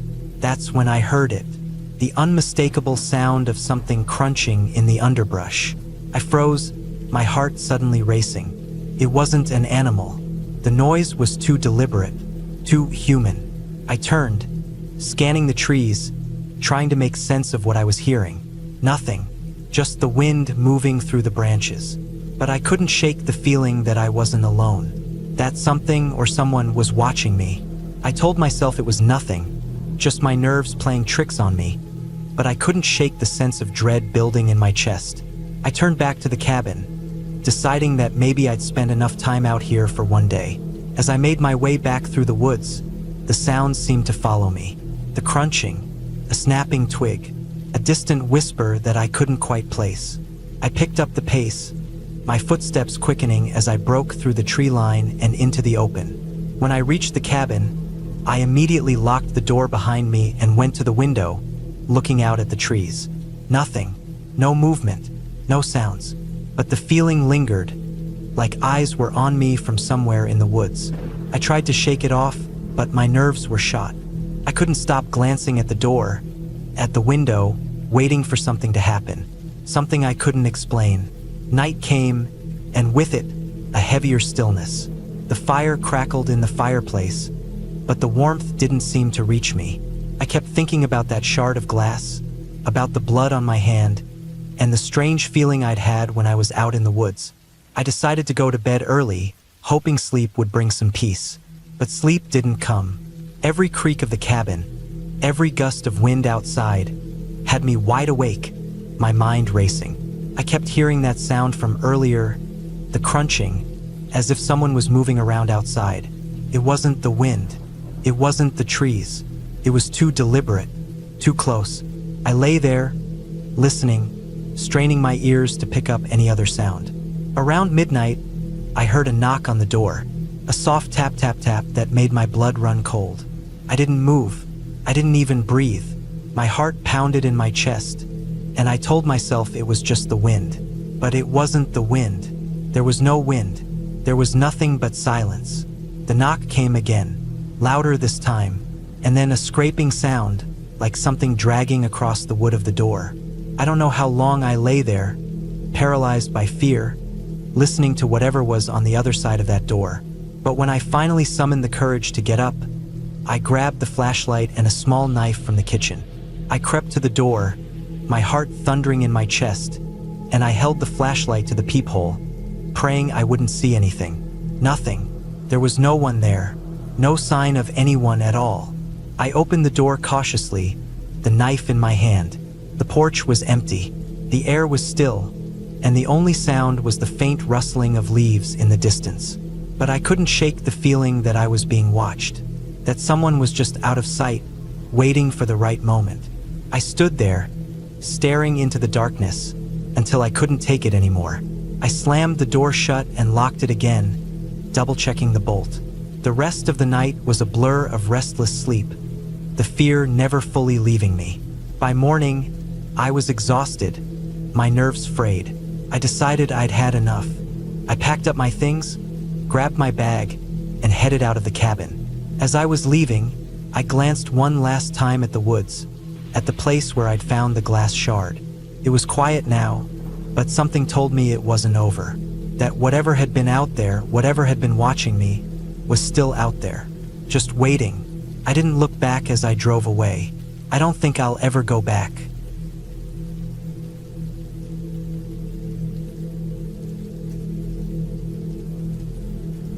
The air felt thick with the smell of pine and wet earth when I arrived at the cabin. I had driven for hours through winding, deserted roads, passing nothing but the occasional patch of overgrown field or forested stretch.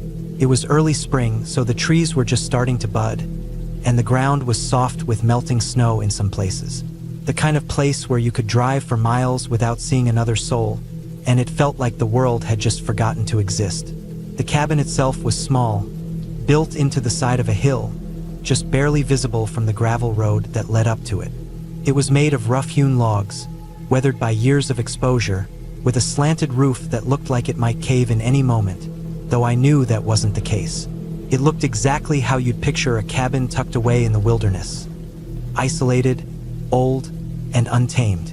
I wasn't expecting luxury, but after the drive, I was ready to relax. The place had been a gift from a family friend who was getting older and couldn't make the trip up here anymore. The idea was to spend a few days alone, away from the noise and distractions of the city, to recharge. The owner had left behind a few things. Some basic supplies, a couple of old chairs, and a small wood stove that I could use to heat the place if I needed it. The rest was up to me. As I unloaded the car, I could hear the wind picking up, a steady howl in the distance. It was the kind of wind that makes you pull your coat tighter around you, a cold breeze that carries something unsettling with it. I ignored it, mostly because I didn't know what else to do. Inside, the cabin was as bare as I expected. There was an old couch that looked like it might collapse if you sat on it too long, a small dining table that was missing a few chairs, and a single bedroom with a bed covered in an old, faded quilt. The place was quiet, the kind of quiet that feels thick, almost oppressive, as if the silence itself is watching you. I shrugged it off as just being alone in a remote place and started a fire in the stove. The fire crackled as I unpacked my things. I noticed a few things in the corner of the room: an old wooden box, its edges worn smooth from years of use, and a stack of papers piled haphazardly on top of it. I didn't think much of it, just another part of the cabin's charm. After all, the place had been abandoned for a while. Night fell fast. It was one of those nights where you can't see a single star through the thick clouds, and the darkness felt like it was swallowing the whole world. I sat by the fire, reading through a book I had brought along, trying to ignore the feeling that something was just a little off. I kept hearing things, little noises in the distance. A branch snapping, the rustle of leaves. It was probably just animals, I thought. I wasn't used to being out in the woods alone, but it wasn't like I hadn't done this before. I stood up and grabbed a flashlight, thinking I might go outside for a while to clear my head. The wind had picked up even more, and the sound of it whipping through the trees was unnerving. But it was only wind, I told myself. Just wind. Outside, the temperature had dropped considerably, and the sky was darker than I remembered. I shone the flashlight in front of me, the beam barely cutting through the darkness. I could hear the crackle of leaves and the low moan of branches swaying under the wind. As I walked away from the cabin toward the small clearing behind it, I caught sight of something. It was just a shadow at first, blending in with the trees. But then it moved. My heart skipped a beat. I stood still, staring into the trees. There was nothing there. No animal, no person, just the dark, cold forest stretching out into nothingness. I told myself it was nothing. I'd probably seen a deer or some other animal, but the feeling didn't leave. My skin prickled, the hairs on my neck standing on end. I turned back to the cabin quickly, my footsteps quickening as the wind picked up again, as if to hurry me along. Inside, I locked the door behind me, feeling a little silly, but the unease wouldn't leave. The fire was low now, just a few embers glowing in the stove. I added another log and sat down, trying to focus on the crackling sound. It didn't take long before I heard it again. A faint thump, like something hitting the cabin. I froze, holding my breath. There it was again, another thump, louder this time. I stood up, looking around. The cabin was small, but the noises were coming from all around, as if something was circling it. I grabbed the flashlight and stepped toward the door, my mind racing. What could it be? I had checked around the cabin when I arrived. Nothing. No signs of anything dangerous. I hadn't heard any footsteps, but the sound was unmistakable.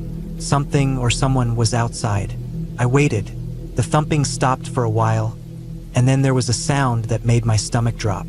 It was faint, but unmistakable. A scraping noise, like claws against wood.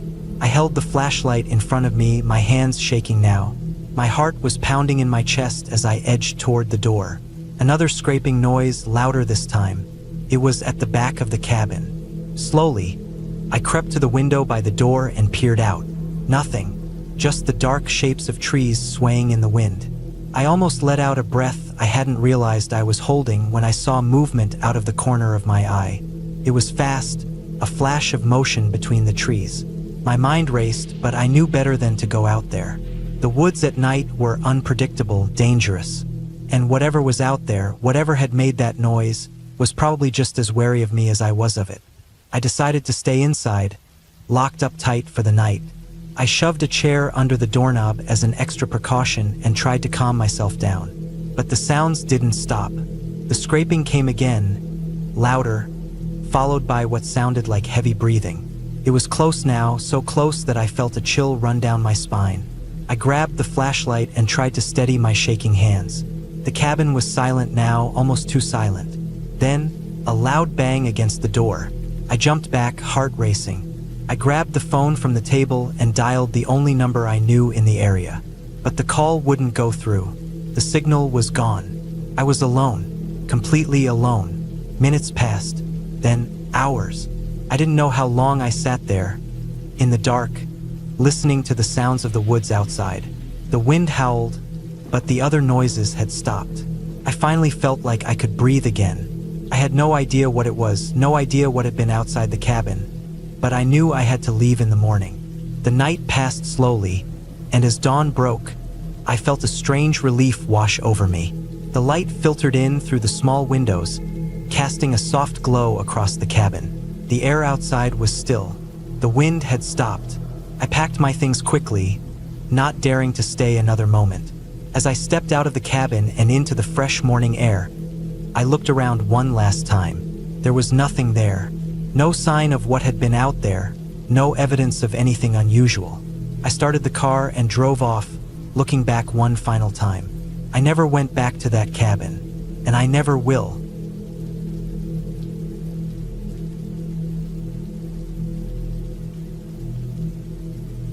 I remember the weekend we decided to head up to the cabin like it was yesterday. It was supposed to be a break from everything, just a few friends and me, escaping the noise of the city for a couple of days. The cabin was a rustic place, tucked away in the hills, about an hour's drive from the nearest town. We'd rented it for a long weekend, figuring we'd fish, hike, and enjoy the peace and quiet. The road to the cabin was narrow, lined with trees on both sides, with not a soul in sight. We passed by only one other car on our way there, an old pickup truck driven by a weathered man who didn't seem to notice us. The woods were thick, dense, and dark even in the afternoon, the sunlight barely making its way through the thick canopy above. I could already feel the isolation of the place settling over me, but it was a good kind of isolation. We were there to get away from everything. We finally pulled up to the cabin, which was small and worn but looked perfect for our little getaway. It had a porch that wrapped around the front, with a pair of rocking chairs facing the woods. The smell of the trees was strong, and the sound of the wind through the branches made everything feel more remote than it already was. We unloaded the car, carried our bags inside, and set up for the night. The cabin had a wood-burning stove, a couple of old couches, and a small kitchen. It was cozy, in a way that made you feel safe, like the kind of place you could relax in without distractions. We set up our food, made ourselves comfortable, and settled into the rhythm of the weekend. The first day was uneventful. We spent most of it hiking the nearby trails, talking and laughing, enjoying the peace and quiet. There were no animals, no signs of any other people nearby. It was like we were in our own little world. By the time night fell, we had a fire going out back, and the smell of wood smoke mixed with the cool mountain air. The night sky was clear, and the stars were so bright it felt like you could reach up and touch them. I remember lying on my back, just staring up at the stars, listening to the crackle of the fire. It was after we all went inside that things started to feel a little off.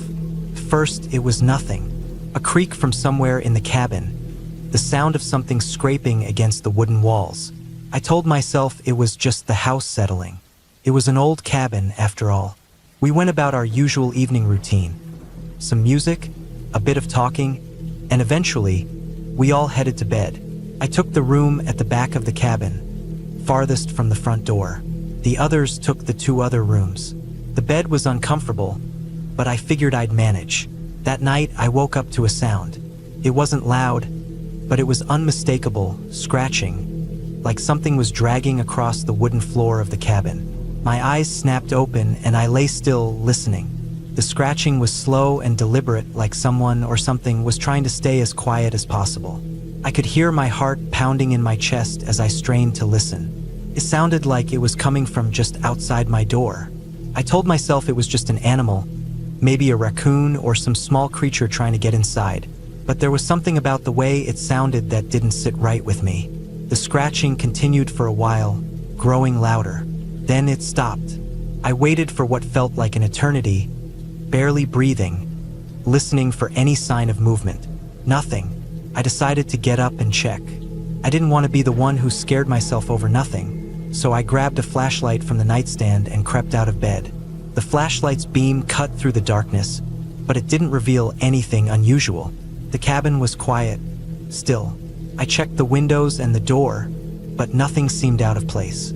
I chalked it up to my imagination. Maybe I dreamed it or heard something from the others in the cabin. I went back to bed, tried to settle down, and eventually drifted back to sleep.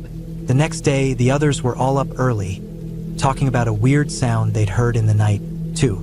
They all assumed it was just an animal, though, so I kept quiet about my own experience. We spent the day outside again, hiking further into the woods, fishing in a nearby stream, and cooking dinner on the porch. It felt like any other day in the woods, peaceful, quiet, and beautiful. But that night, it happened again. It started as a soft, almost imperceptible scratching sound. I froze, already dreading what I knew I would hear. This time, though, I could hear it more clearly.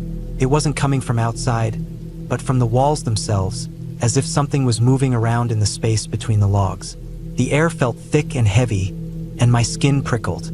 I lay there, wide awake, holding my breath, straining to hear any sound that would give me an explanation. But there was nothing else, just the scratching, and then a soft thud. It sounded like something heavy had bumped against the wall. I grabbed my flashlight and, against all better judgment, crept out of bed again. I moved through the cabin, checking each room, making sure there was no one there. I checked the windows, the door, the walls, nothing. But the scratching had stopped. I didn't know whether to feel relieved or more afraid. That night, sleep didn't come easy. I lay in bed, listening to every creak, every crack, every little sound the cabin made as it settled. But nothing else happened. The third night was the worst. I woke to the sound of something else entirely. Footsteps. Heavy, slow, deliberate footsteps outside the cabin. I could hear them moving around the porch, then circling the back of the house. My blood ran cold. No animal made that sound. It wasn't a bear or a deer or any other animal I could think of. The steps were too heavy, too human-like. I got up, grabbed the flashlight, and moved to the window. My hands were shaking as I peered out, scanning the darkness. I couldn't see anything, just the shadow of the trees, the faint outline of the porch railing.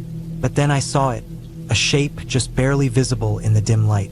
A figure standing at the edge of the woods, watching the cabin. My heart thudded in my chest. Couldn't move, couldn't look away. The figure stood still, just out of reach of the light, its outline blending with the shadows of the trees. Then, without a sound, it stepped back into the woods. I waited for what felt like forever before I moved. My mind raced with thoughts of who or what it could be. But I didn't want to wake the others. I didn't want to seem paranoid. So I stayed quiet, sitting in the dark, waiting for the sounds to stop. The next day, we packed up and left. There was no real reason for it.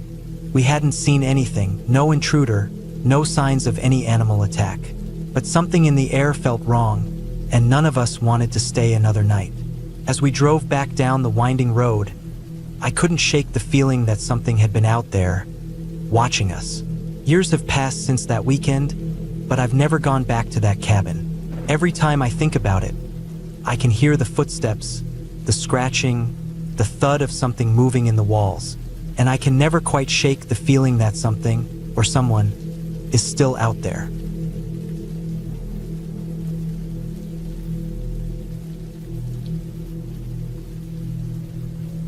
The cabin wasn't much, just an old, wooden structure nestled in the middle of the woods, far enough from the nearest neighbor to make you feel like the only person alive in the whole world. The kind of place where, once the sun sets, everything outside becomes a dark, silent void. No sounds except the occasional rustle of leaves or the creak of the trees. It was supposed to be the perfect weekend getaway. Isolated, quiet, a place to disconnect. And for the most part, it had been just that. I was there alone, having come up on a Friday evening. The weather was cool, the skies clear, and I was looking forward to a peaceful weekend. I'd made sure to bring everything I needed: food, water, some books to read, and a notebook. I wasn't expecting any problems. The place had been rented through a site that assured me it was well maintained, and there were no signs of anything unusual in the listing. The owner had told me to make sure the fire pit outside was kept safe and to double-check the locks at night, but those were small things. I figured I could handle that. That first night, I spent a few hours on the porch with a cup of tea, listening to the sounds of the forest settling in for the night. The only thing out of the ordinary was the feeling that something wasn't quite right. It was subtle, almost unnoticeable, but there was a quiet pressure in the air, like the forest itself was holding its breath. I told myself it was just my imagination. The wind picked up a bit, and with it, a few branches cracked somewhere in the distance. I was used to the woods, and I knew that kind of noise wasn't anything to be afraid of. I went inside around 10 p.m., locked the door, and settled in front of the fire. The cabin had this ancient fireplace made of stone that was more for looks than heat, but it did the job well enough. I could feel my eyelids getting heavy, the warmth of the fire making me drowsy. I stood up and stretched, ready to call it a night, but that's when I heard it. A faint, almost imperceptible sound from outside. It was soft at first, but as I listened, it became clearer. A kind of rustling sound, like something moving through the underbrush. It was too rhythmic to be wind, and too heavy to be an animal like a deer. I didn't think too much of it at first. Could have been anything.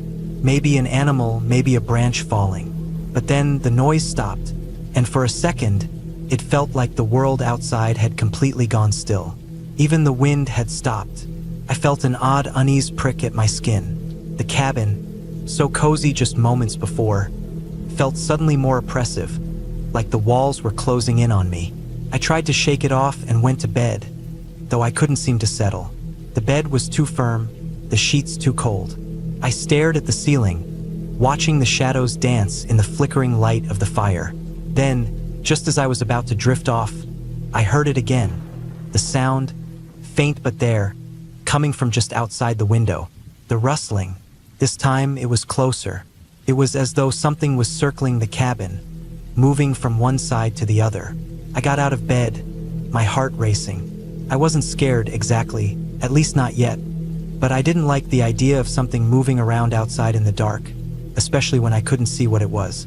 I crept over to the window and peeked through the blinds. There was nothing, just darkness. The trees, the empty yard. The only light came from the cabin itself, illuminating a small patch of the grass in front of the porch. I went back to bed, telling myself it was nothing. A few hours passed, and I finally fell asleep, but the uneasy feeling didn't leave me. The sound outside had stopped for now, but I couldn't shake the feeling that something was wrong. The next morning, I woke up early, trying to shake off the weird dreams and the lingering tension in the air. I stepped outside, breathing in the cool morning air. The forest around me was quiet, too quiet. I decided to take a walk, hoping it would clear my mind. As I walked down the dirt path leading away from the cabin, I tried to focus on the sounds of the forest, the birds chirping, the wind through the trees, but it all felt too distant. The trees, though they looked healthy, seemed to lean in just a little too much, their branches heavy and dark. The sunlight, filtered through the canopy, felt too weak, like it wasn't meant to be there. After a while, I decided to turn back. I had made a big loop, and I was getting tired of the eerie feeling that hadn't left me since last night. As I approached the cabin again, something caught my eye. It was the ground, well, more specifically, the dirt around the cabin. There were footprints, fresh ones too. At first, I thought it was just my imagination, but as I got closer, I realized they were too distinct to ignore. They were deep, like someone or something had been walking around the cabin, pressing into the dirt. The prints led to the back of the cabin, where the trees were thicker. They weren't human, though. Not quite. They were too wide, with a strange, claw-like shape at the edges, like the prints of an animal, but much too large for anything I had ever seen around here. I stood there for a moment, trying to make sense of what I was looking at. Then, as I turned to head back toward the front of the cabin, I heard it again, the rustling sound from last night. I froze. The air felt thick with tension. This wasn't an animal, not unless it was something huge, something I didn't want to encounter. I grabbed the nearest object I could find, an old garden rake that had been left by the porch, and stood there listening. The sound was moving again, circling the cabin, coming closer. This time, I wasn't going to wait to find out what it was. I quickly locked all the doors, checked the windows again, and made sure everything was secure. My heart was racing, and my mind was running in circles. I wanted to leave, to get in my car and drive until I was far from this place. But the more I thought about it, the more I realized that wasn't an option. I wasn't about to drive through these woods in the dark. The day dragged on, and with each hour that passed, the cabin seemed to get colder. The sunlight seemed weaker, like the world outside had swallowed it up. I stayed inside, trying to keep myself busy, but every so often, I'd hear that rustling noise. It never got closer, but it never stopped. It was as though something was waiting for me, watching from the edge of the trees. As evening approached, I decided I wasn't staying another night. There was no way I was going to sleep here, not with that feeling still pressing down on me. I packed up quickly, throwing my things into my car and locking the doors behind me. As I backed out of the driveway, I glanced over at the cabin one last time. That's when I saw it, standing just inside the tree line, watching me. Something huge, dark, and massive. A shape that didn't belong in the woods. I slammed my foot on the gas and sped away, not looking back. I don't know what I saw that night, but I didn't care to find out. I never went back to that cabin. It's still out there, somewhere in the woods, but I don't think anyone will ever stay there again. Not after what I saw.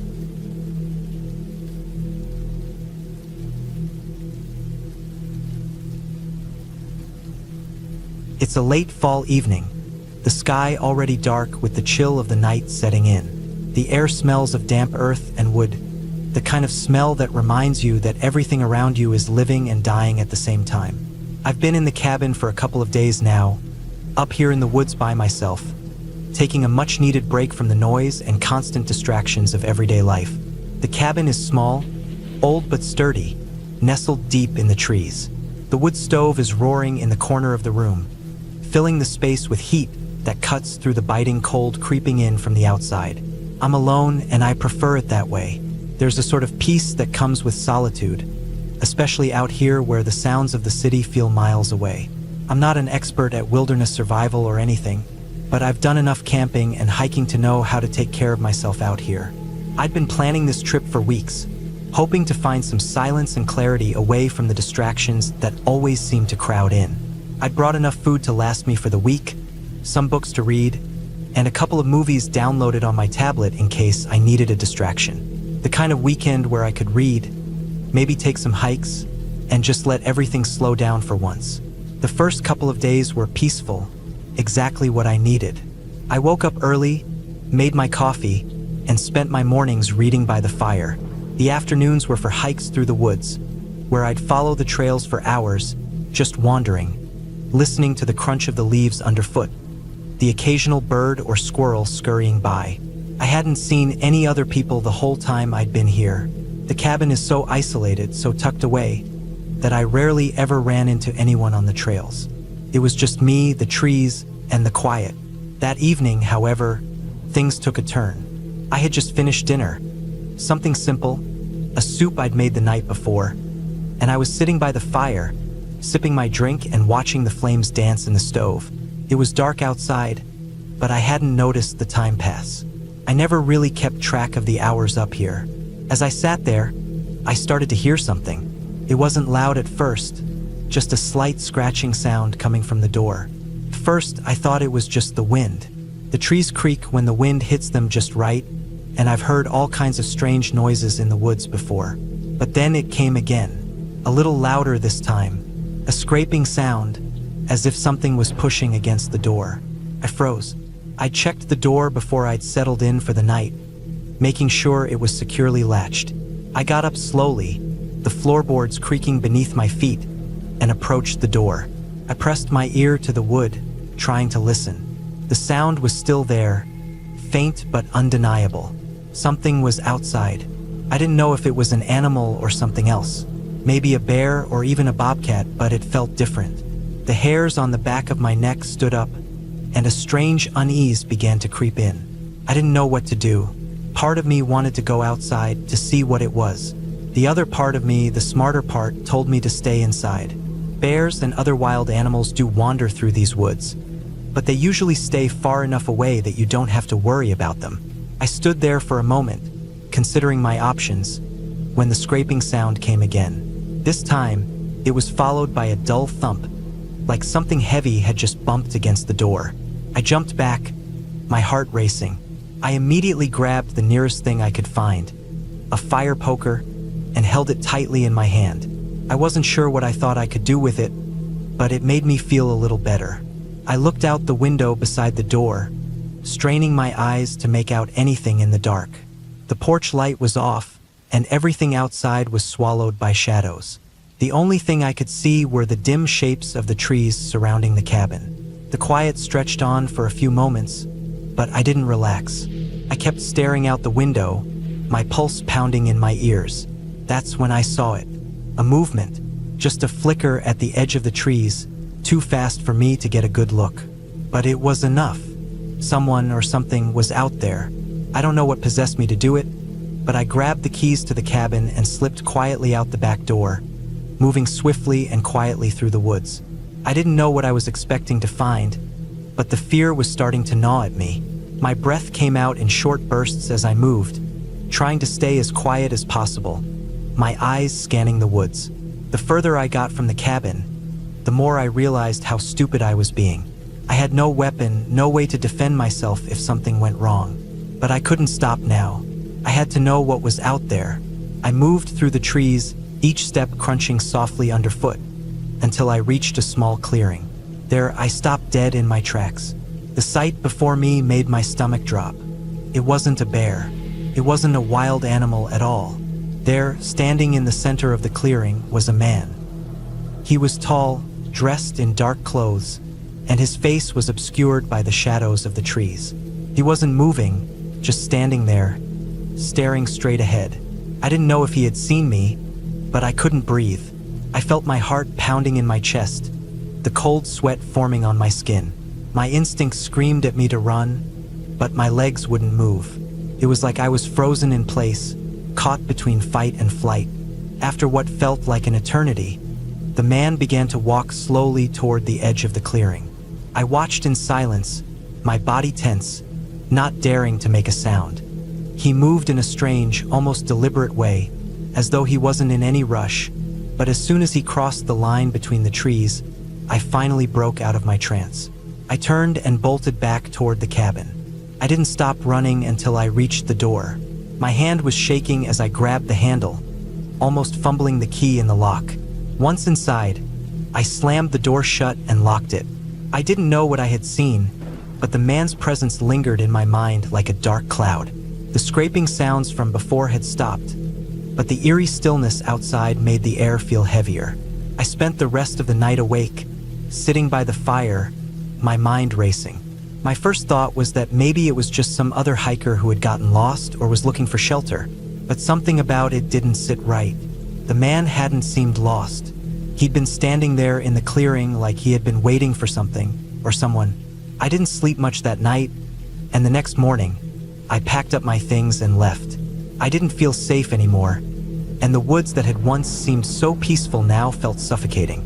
I didn't see the man again, but I couldn't shake the feeling that something had been watching me, something that I hadn't seen the full picture of. I've never gone back to that cabin. I've thought about it a lot, tried to rationalize what I saw, but no explanation ever felt right. Sometimes, when I'm out hiking or camping in the woods, I still feel like someone is watching me from the trees, but I've learned to trust my instincts. and my instincts told me that whatever I encountered that night, I didn't want to know more. So, I left it behind, the memory of the man in the woods, the strange unease that still lingers in my chest. Sometimes, when I close my eyes at night, I can still hear the soft scrape against the door, like it's trying to remind me of something I'm better off forgetting.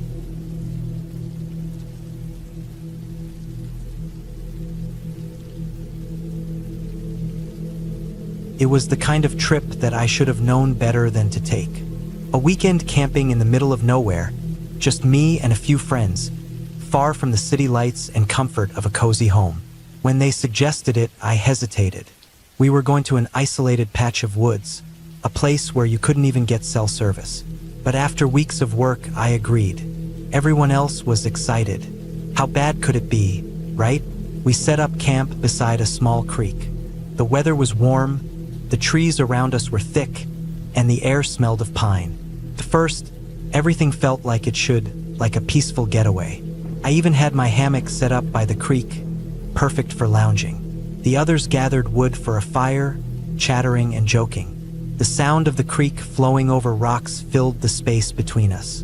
It was calming, almost too calming. As evening fell, we huddled around the fire, the orange light casting flickering shadows around the camp. The crackle of the fire was the only thing breaking the silence, and the night had settled in faster than I expected. By the time the stars came out, I felt a strange sense of unease. Maybe it was the isolation, the quiet so deep that it almost felt unnatural. No cars, no voices, just the night and the trees.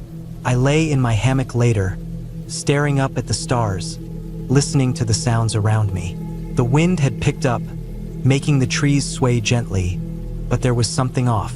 The usual sounds of night animals, the chirping of crickets or the distant hoot of an owl were missing. It was like the woods had gone still. I tried to shake it off. It was probably just my nerves. But then there was a sound, a soft rustle from the edge of the woods. Not a breeze, but something more deliberate, something moving. I stiffened, my heart beginning to pound. I told myself it was just a deer or some other animal, but the longer I waited, the more I realized how much the sound seemed to move. It wasn't random. It was circling us. I swung my legs out of the hammock and pulled on my boots, trying to keep my breathing steady. My mind raced through possibilities. Nothing good came to mind. I grabbed my flashlight and slowly walked toward the edge of the camp, trying to listen, trying to figure out what was out there. The rustling stopped when I stood still, and for a second, everything went dead quiet again. I didn't see anything. The trees loomed, dark and still, and the firelight barely touched the shadows. Maybe it was just my nerves. I thought again. I tried to calm myself, but I couldn't. Something didn't feel right. I turned to head back to the fire when I heard it again. A low growl coming from the direction of the creek. It wasn't the sound of any animal I recognized. Definitely not a coyote, not a bear. It was deeper, more guttural. My stomach dropped. Slowly, I backed away from the noise and towards the others, my eyes scanning the dark. One of my friends, Dave, must have noticed my pale face as I approached. "Everything all right?" he asked, looking up from the fire. I didn't answer right away. I wasn't sure how to explain the fear creeping up on me. I shook my head, trying to get my thoughts straight. "I thought I heard something," I finally said, keeping my voice low. He looked at me for a moment, then nodded, the concern in his eyes quickly fading into a forced calm. "Probably just a raccoon or something," he said, chuckling. But even his voice sounded shaky, like he was trying to convince himself. I didn't want to sound paranoid, but I couldn't shake the feeling that something was watching us. The shadows seemed darker, the trees more twisted. I could hear faint footsteps now, slow, deliberate, crunching softly against the dried leaves on the forest floor. Then, out of nowhere, the wind kicked up again. The flames from the fire flickered wildly, and I heard a snap from the woods. Something large had just moved. I wasn't the only one who heard it. Dave stood up, his face serious now. He grabbed a flashlight from his pack and turned toward the edge of the camp. We all stood in silence for a long moment, listening. And then, in the distance, we heard it. A scream. A human scream. It was cut short, followed by a low, ominous noise. A sound that was so deep, it sent a chill down my spine. The scream had come from somewhere far beyond the creek, somewhere in the woods. It wasn't the kind of scream you'd expect from someone in danger. It was a scream filled with terror, pain, and desperation. It was unlike anything I'd ever heard. Our eyes met. There was no hesitation this time. We all knew we needed to go. I didn't waste any time. I grabbed my pack and began to move toward the trail leading out of the woods. The others followed without a word, our steps quick and urgent. As we moved, I kept hearing noises, branches snapping, the faint rustle of movement. But when I looked back, there was nothing. We reached the trailhead, and I finally let out a breath I didn't realize I'd been holding. But even then, something wasn't right. The air felt thick, like something was pressing in from all sides. I couldn't shake the feeling that we were being followed. Just as we were about to head down the trail, I heard a growl behind us. Close, much closer than before. It wasn't the same sound, but the deep, rumbling tone was unmistakable. I turned, flashlight in hand, my heart racing, and then I saw it. A large, dark shape emerging from the trees. At first, I thought it was a bear, but the size and the way it moved didn't fit. This was something else, something far more dangerous. Its eyes glinted in the dark, reflecting the light from our flashlights, and its low growl filled the air, vibrating the ground beneath us. It was no animal I recognized. The others were frozen, their faces pale. My mind was racing, trying to think of what to do. We were too far from our cars to get out of there quickly, and we couldn't outrun it. The creature was stalking us now, its movements slow and deliberate. Then, out of nowhere, a sudden, sharp crack sounded from the trees on the other side of the trail. Without thinking, I grabbed Dave's arm and yanked him toward the sound, pulling him and the others into the dense underbrush. We stumbled through the trees, moving quickly and quietly, hoping to lose whatever was tracking us. The growling stopped, and for a moment I thought we were safe, but the silence that followed felt worse than the growl. We kept moving, our breath ragged as we pushed through the thick woods. Then, just as we thought we couldn't run anymore, the trail opened up, and we saw the distant lights of our cars. We didn't stop until we were all safely in the cars, doors locked, engines running. I glanced behind us as we drove away, the dark woods receding into the rearview mirror. When we got back to the town, we didn't talk much about what had happened. But we all knew whatever had been out there, it wasn't just a wild animal. It wasn't just the darkness of the woods. It had been something much more dangerous. Something that had been waiting for the right moment to strike. And even now, I still can't shake the feeling that it's out there, still watching.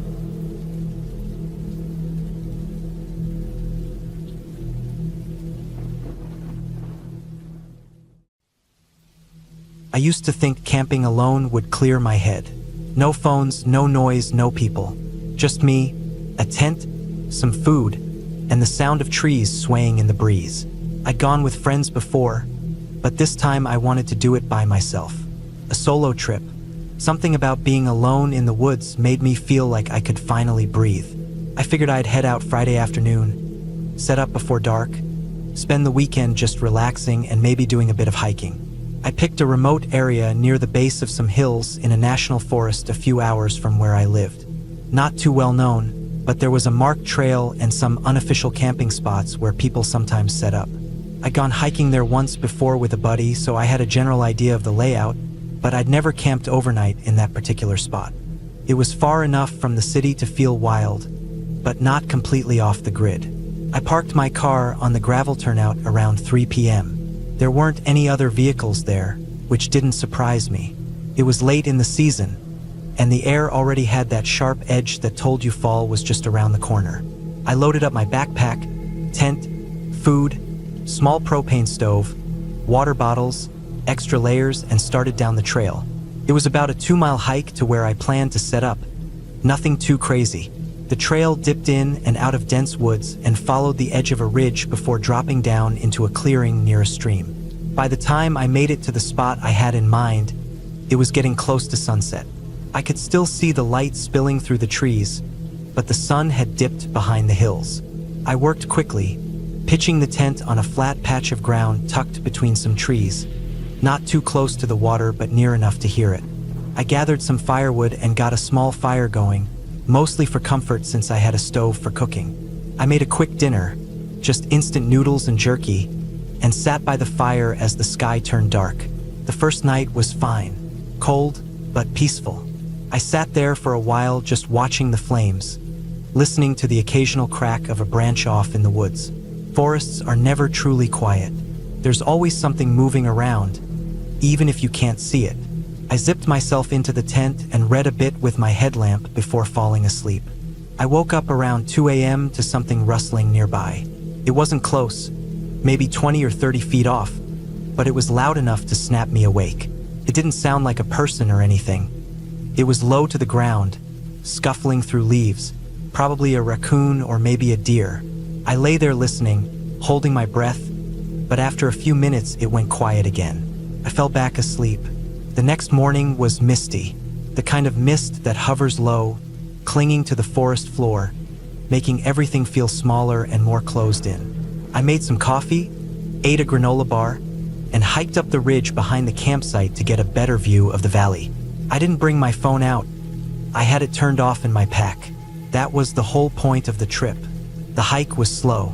Everything was damp, and I had to watch my step over slick rocks and exposed roots. About halfway up, I saw what looked like an old game trail splitting off from the main path.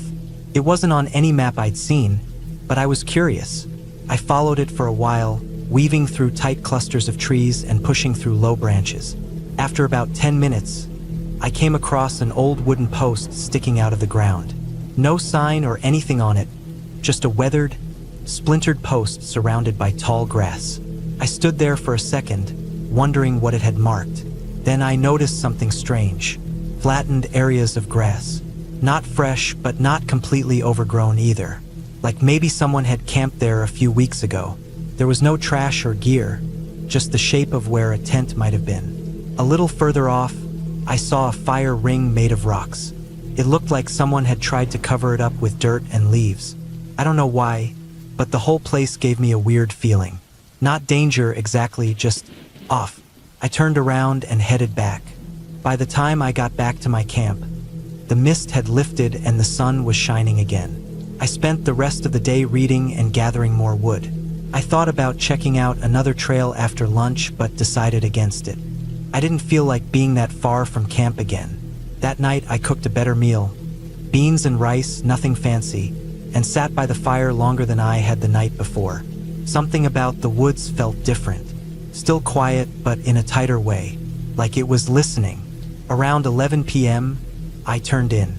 I was starting to drift off when I heard something again. Heavier this time. Not the same rustling from the night before.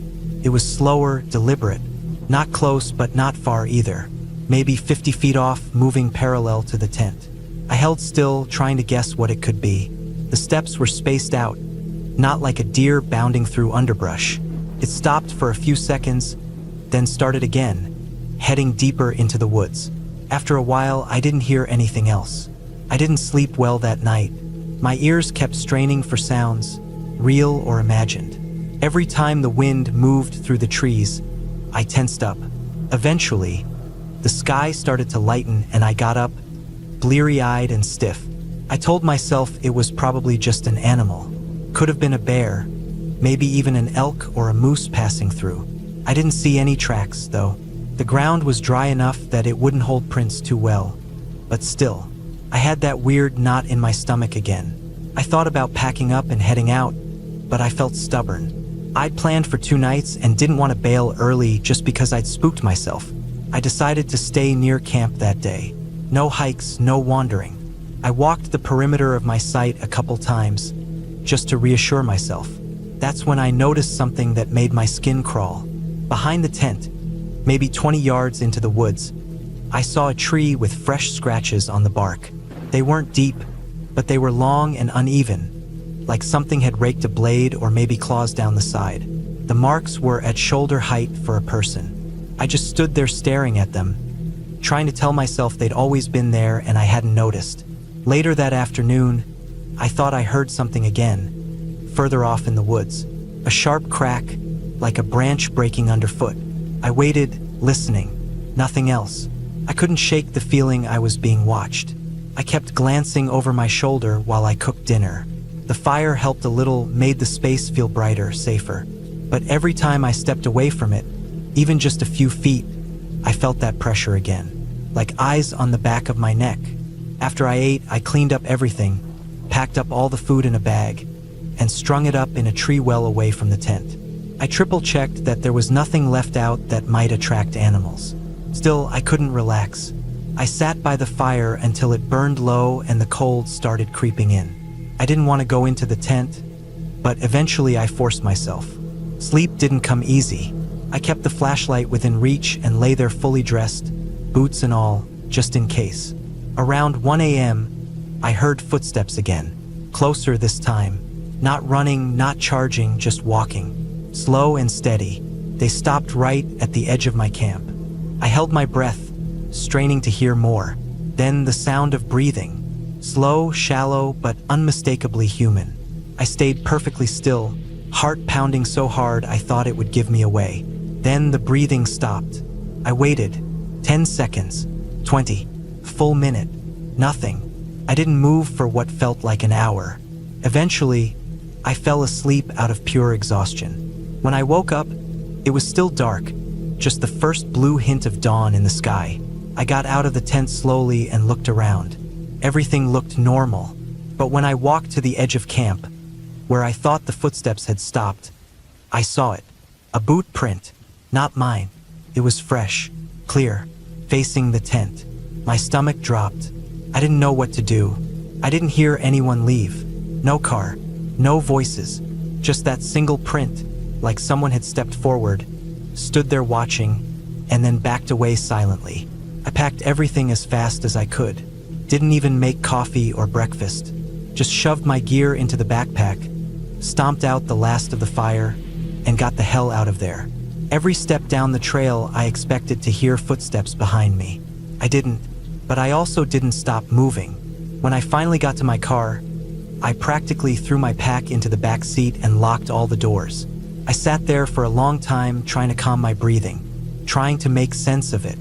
There wasn't a single thing I could point to and say, that's what happened. No confrontation, no chase, just that print, that breathing, the sense that I wasn't as alone out there as I thought. I never went back to that area again. I didn't report anything either. What would I even say? That I heard some breathing and saw a boot print? Now when I camp, I always go with someone. And I never turn my phone off. Not anymore. Strange. Nothing happened. But that was the scariest part.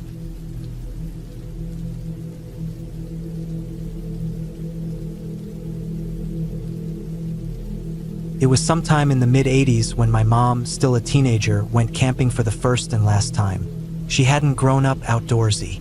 Her family didn't go hiking or fishing, and no one ever showed her how to pitch a tent or start a fire. She had never even owned a sleeping bag until a few days before that trip. She only went because her friends had begged her to come along. They'd made it sound exciting. An adventure away from town, away from parents, away from responsibilities. Just a weekend in the woods with some drinks and freedom. They were all around 16 or 17. A group of 5 of them, 3 girls and 2 guys, packed up someone's beat-up old car and headed out with a couple of coolers filled with cheap beer and gas station snacks. No one really had the right gear. The tent they brought had holes patched with duct tape and the poles were a mismatched mess. They had a few blankets and an old camping stove, but mostly they planned to sit around a fire, laugh, drink, and sleep late. It wasn't about roughing it. It was about getting away. One of the guys, Mike, said he knew the perfect spot. His older brother had told him about it. Somewhere deep off a logging road, about 2 hours outside town. It was supposed to be quiet and completely isolated. No rangers, no campers, no traffic. That was the main goal. Stay far enough from anyone who might care that they were drinking. They weren't worried about animals or the cold. They didn't think they had anything to be afraid of. They were young and stupid and thought being in the middle of nowhere meant being safe. The drive took longer than expected. The road turned to gravel and then to dirt, with potholes deep enough to scrape the car's bottom more than once. The forest was thick and dark, even during the day. Trees crowded close together, and the sun barely cut through. It was a weekday in late summer, so there were no other cars, no hikers, no signs of people. After nearly an hour of bouncing through winding dirt trails, they came to a clearing. It was small and slightly uneven, with a few stumps and a narrow creek just past the tree line. There was already a blackened fire pit someone had left behind and the rusted frame of a folding chair that had been crushed flat by weather or weight. It looked like no one had camped there in years. That made it perfect for them. They parked and unloaded. It was hot and humid, the kind of heat that clung to your skin and made everything feel a little sticky. Bugs buzzed constantly. They struggled with the tent for a long time, arguing and laughing. None of them knew what they were doing. It leaned to one side and sagged in the middle, but eventually they got it standing. They piled their sleeping bags inside in a mess, not caring who would sleep where. By the time they finished setting up, the sun was starting to go down. They cracked open their drinks and passed around bags of chips, sitting on old towels or directly on the grass. The woods were loud with the sound of insects and birds, and the occasional rustle of movement through the underbrush. They kept the fire small because they didn't bring much wood and didn't think to gather more. Still, the flickering light made the trees seem even taller, like they were crowding in. The night wore on and they got drunker. They told stupid stories, laughed too loud, and someone played music from a cheap portable speaker until the batteries died. My mom didn't drink as much as the others. She'd never really liked the taste, and being that far from home made her feel uneasy. But she didn't want to seem lame, so she smiled and tried to enjoy herself. By the time they climbed into the tent, it was close to 1 a.m. The fire had burned down to glowing coals. The night air had cooled just enough to bring a little relief from the heat, and the bugs were a little quieter. My mom laid down near the entrance of the tent, curled in her sleeping bag with her arms crossed tight over her chest. Her head ached a little, and she felt queasy from the smell of beer and smoke clinging to everything. She didn't know how long she had been asleep when the sound woke her up. It wasn't loud, just a soft, steady noise like leaves crunching under a slow, heavy step. At first she thought it was an animal, maybe a raccoon or a deer, something sniffing around the edge of camp. But the steps were too rhythmic, too spaced apart. Not like the scamper of small feet or the delicate tread of hooves. It sounded like someone walking. She froze, lying completely still inside her sleeping bag. Her eyes were wide open, but it was pitch black. The tent blocked out all but the faintest light from the sky, and there were no windows or mesh panels, just dark nylon pressing in from every side. She could hear her friends breathing around her. One of them snored, a soft wheezing sound. No one else moved. The footsteps circled the tent slowly, not running, not sneaking, just pacing around the perimeter in deliberate steps. The dry leaves and twigs snapped faintly underfoot. She couldn't tell how close they were. The sound shifted depending on the terrain, softer over dirt, louder over dried branches. Her chest tightened with fear, her heart pounding so hard she could hear it in her ears. She didn't want to wake anyone. She didn't want to speak. She didn't want whoever or whatever was out there to know she was awake. So she squeezed her eyes shut and held her breath. She tried to stay still even when she started shaking. After what felt like forever, the sound drifted away. The steps moved toward the trees and disappeared into the brush. She didn't sleep again that night. She lay awake until the sky started to lighten through the thin seams of the tent. Her limbs were stiff and sore from not moving. Her mouth was dry, and her eyes burned. When the others finally stirred, she sat up and climbed out into the cool morning air. The fire pit was just cold ash. The air smelled like damp earth and pine. She didn't say anything at first. She didn't want to sound crazy. But then someone else pointed at the ground near the tent. The prints were unmistakable. Deep boot treads pressed into the dirt and scattered leaves. Not fresh, new boots. These looked worn, with uneven wear and small cracks around the edges. They circled the tent completely, passing within a foot or two of where her head had been. There were also prints near the fire, in front of the cooler, near the old crushed chair. They came from the woods, cut across their sight, and disappeared back in the same direction. They tried to follow the tracks, but the ground grew too thick with leaves and branches just a few yards out. No clear trail, no drag marks or litter or anything else. Just the boot prints. They weren't sure if it had been a hiker, a hunter, or someone watching them. They didn't talk about it much. No one wanted to say out loud what they were all thinking. If it had been a person, they hadn't said anything, hadn't made themselves known, just walked around them in the dark and left. They packed up in silence. No one finished the food or tried to stay. They had planned to be out there for a week, but no one argued when someone said they should leave. It didn't feel safe anymore, not because of animals, not because of weather, but because someone had been there, watching, close enough to touch the tent. Back home, my mom couldn't shake the feeling. She told her parents she didn't feel well, and they didn't push her for details. She washed everything twice, even the stuff that hadn't been used. She didn't sleep much that week, and even years later she said she never felt fully at ease in the woods again. Over the next couple years, she heard other stories.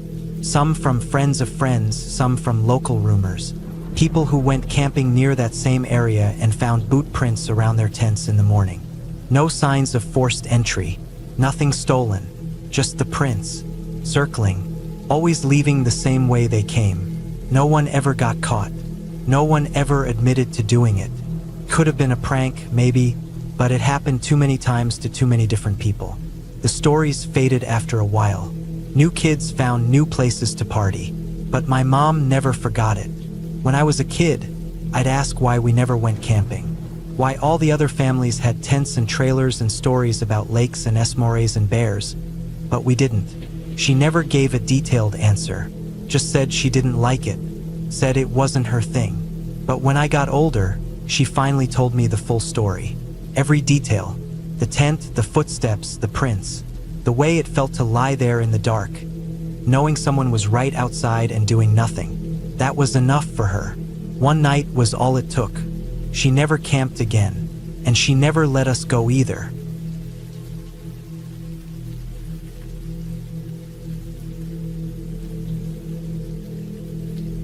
It was midweek in early summer a few years ago, the kind of time when most campgrounds are quieter, especially during the night. We were staying at a provincial park I'd been to a handful of times before with my family. It wasn't one of the really big campgrounds, more of a laid-back park where families with trailers and a few tent campers like to go during the week to avoid the weekend rush. We had our trailer parked in one of those corner sites, tucked slightly away from the busiest part of the loop. It wasn't fully secluded, but it did back onto a short wooded trail that led directly to the comfort station. Most people staying near us would just cut through the trail instead of walking around the long way on the road, and we were no different. That night had been nothing unusual. We'd had a pretty normal day, just the usual stuff, hiking a few short trails, grilling up some food on the fire pit, and spending time around the site. I remember it being one of those clear, cool nights, just a little chilly when the sun went down. After eating and sitting around the fire until it burned low, everyone gradually made their way to bed. I turned in around 11 or so. I remember I was pretty tired. My legs ached a bit from the hike, and I was just starting to drift off when I felt that familiar pressure in my lower stomach. I tried to ignore it for a while, hoping I could just fall asleep and not have to deal with it, but eventually I knew it wasn't going to wait until morning. I sighed, unzipped my sleeping bag, and sat up, blinking at the faint glow of the nightlight we had inside the trailer. It was just before 2 a.m. The campground was dead quiet. I opened the door gently, trying not to wake my younger brother sleeping on the pullout, and stepped out into the night. There was a faint chill in the air, and I could see my breath as I walked a few steps away from the trailer. The fire was long out, the coals dark and cold in the pit. The only light came from the orange glow of the distant comfort station lamps past the trees, flickering faintly through the leaves. I considered taking the road around to the bathrooms, but I was tired and the shortcut through the woods behind our site would only take half the time. I'd walked it dozens of times before, and even though it was pitch black between the trees, I knew the trail well enough. I had my phone in my hoodie pocket, but I didn't want to blind myself with the flashlight if I didn't need it. The moon was out, not full, but enough to make out the path if I gave my eyes a second to adjust. I stepped into the trail. It was narrow, packed down by foot traffic over the years, and only about 20 or 30 feet long. The trees on either side leaned in overhead, making it feel like a little tunnel. The ground was covered in a layer of dry leaves and pine needles, soft underfoot. I walked slowly, more because I was sleepy than scared, trying to keep my footing in the dark. I was about halfway down the trail when I heard something. It wasn't loud, just a light sound that came from right beside my ear. It was so close it made me freeze in place. It sounded like giggling, not loud, not clear, but just this quick, high-pitched chittering sound that sounded like a child or maybe a woman giggling right next to me. I snapped my head toward the sound, expecting to see someone there, but the woods were just empty. I didn't see anything. No movement, no glowing eyes, not even the shape of a raccoon or porcupine. The hair on my arms stood up instantly, and I felt a prickle crawl down my neck and across my back. I told myself it was probably an animal. Animals make weird noises sometimes. I'd heard raccoons scream like babies before, and foxes made high-pitched yipping sounds that could be mistaken for something else in the dark. I picked up the pace a bit, trying to push the thought away. I scanned the edges of the trail, looking for glowing eyes or the rustle of movement, but the woods were completely still. No twigs snapping, no movement in the underbrush, nothing. Just as I was reaching the point where I could see the light from the comfort station shining bright and steady at the end of the trail, I heard it again. But this time it wasn't giggling. It was a voice. Hello! It came from deeper in the woods, maybe 10 or 15 feet off the trail to my left. It was a woman's voice, calm and clear, but the kind that made every instinct in me snap to full alert. I didn't move for a second. I just stood there, staring into the darkness. My ears were straining to pick up the direction, to catch any follow-up noise. There was nothing, just silence. Cold, complete silence. That voice had no business being out here. I didn't wait to think about it. I bolted, full sprint, arms pumping, feet slamming into the dirt path. I clipped a log with the toe of my boot halfway through and hit the ground hard. Pain tore through my leg and I felt my jeans rip open at the shin. I didn't stop. I scrambled up and ran the rest of the way to the light, my breath coming in gasps, heart pounding so hard it felt like it might break through my ribs. When I got to the comfort station, I shoved the door open and stood there under the fluorescent lights, hands on my knees, breathing hard and sweating even though the night was cold. I looked around to see if anyone else was there. Nobody, not a single person. Every stall was empty. It was just me. I washed my hands and rinsed my scraped shin under the sink.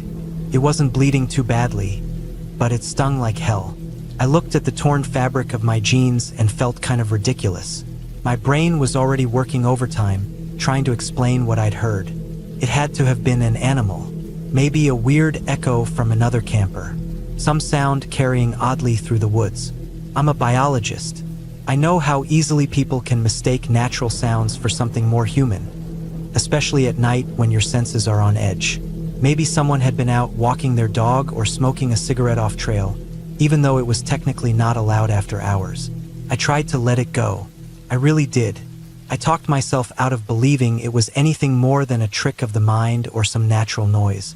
Still, I wasn't about to go back the same way. I left the building, blinking in the bright light, and turned toward the main campground road.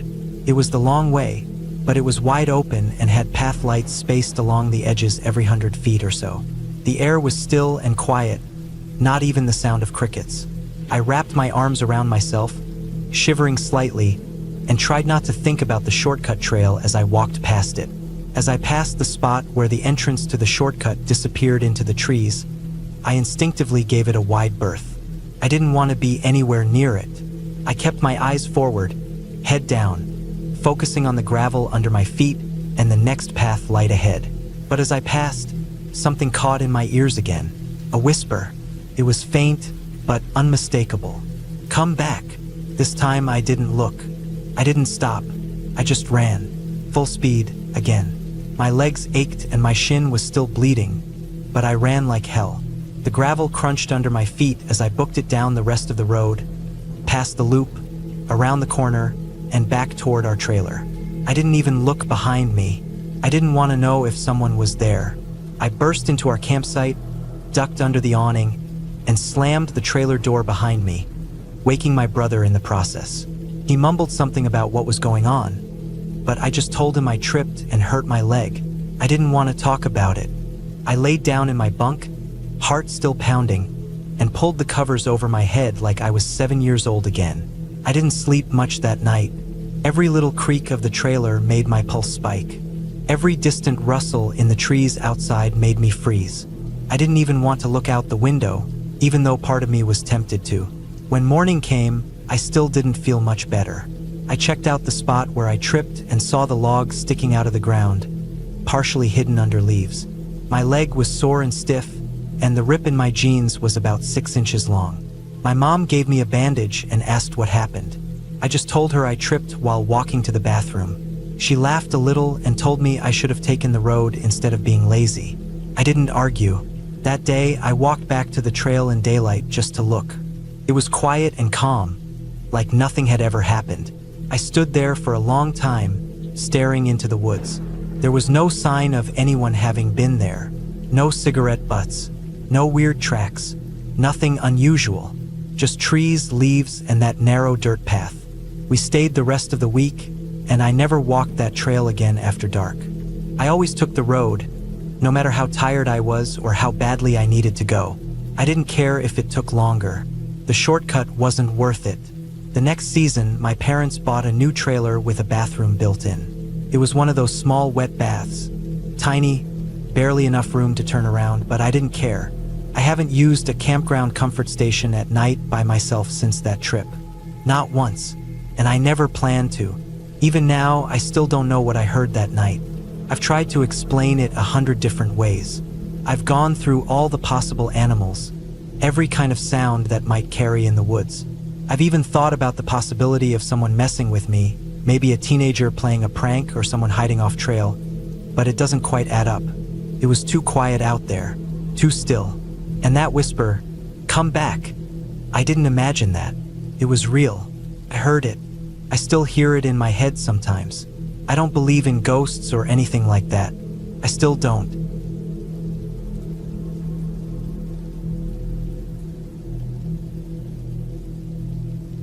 It was about 20 years ago now, but there are parts of that trip I remember like they just happened.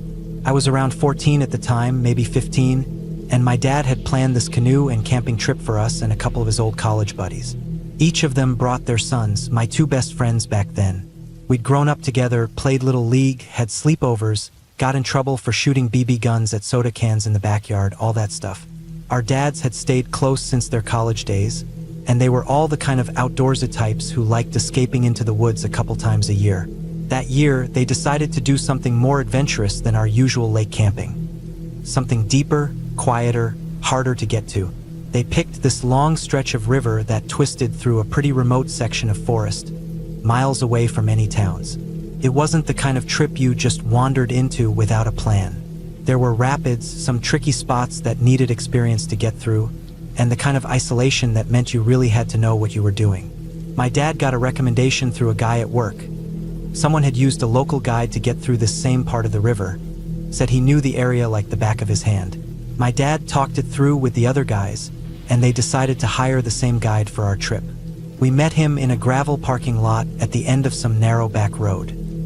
He looked like someone who lived out in the woods. Wiry, leathery skin, scruffy beard, weathered jacket with patches sewn into it. He wasn't old, probably mid-30s, but he had the look of someone who'd spent more time outdoors than in. He introduced himself, first name only, and seemed friendly enough. A little odd, but I was too young to read much into it. He helped us strap down our gear, showed us the topographic map of the route, and we pushed off from the shore that same afternoon. The first few days went smoothly.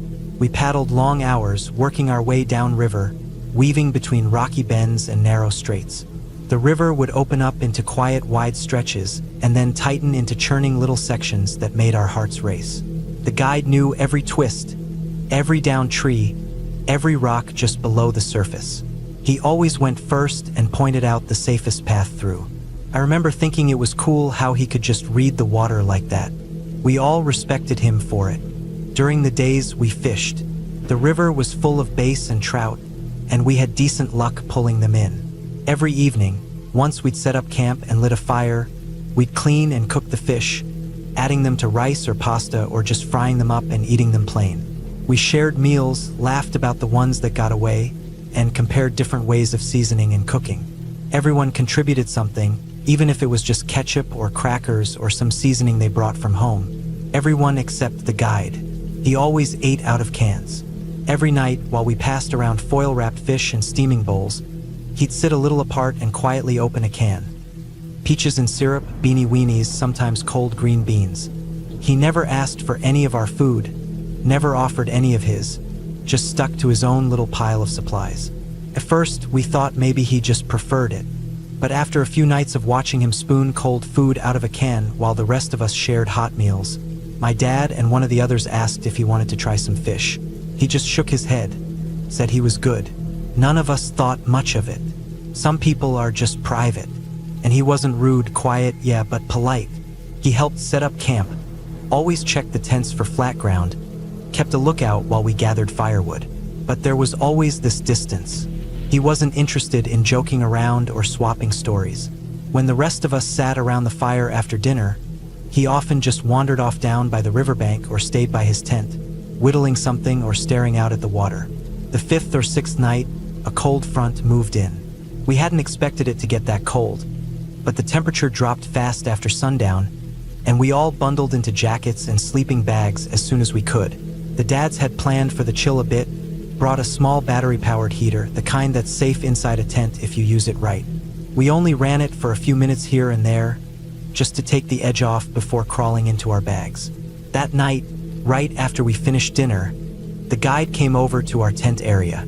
He stood for a minute, not saying anything, just shifting his weight back and forth like he wasn't sure what to say. Then he finally said something about how cold it was getting and asked if he could sleep in our tent for the night since we had the heater. I remember my dad getting real still for a second. Then he smiled, said something about how the tent was a tight fit with just the two of us, but that we'd be happy to share the heater for a little while before everyone went to bed. He set it up on a flat rock near the fire and told the guide he could sit close and warm up for a bit. The guide didn't argue. He nodded, came over, and sat beside the heater. I was already in my sleeping bag inside the tent, but I remember watching his shadow from inside. Just the way he sat there, barely moving, barely speaking, staring into the fire. After maybe 15 minutes, he stood up, said a soft goodnight, and went back to his own tent. We left early the next morning. The river got trickier after that. More rapids, tighter turns. We paddled hard all day, then set up camp earlier than usual to rest up. That was our last night on the river.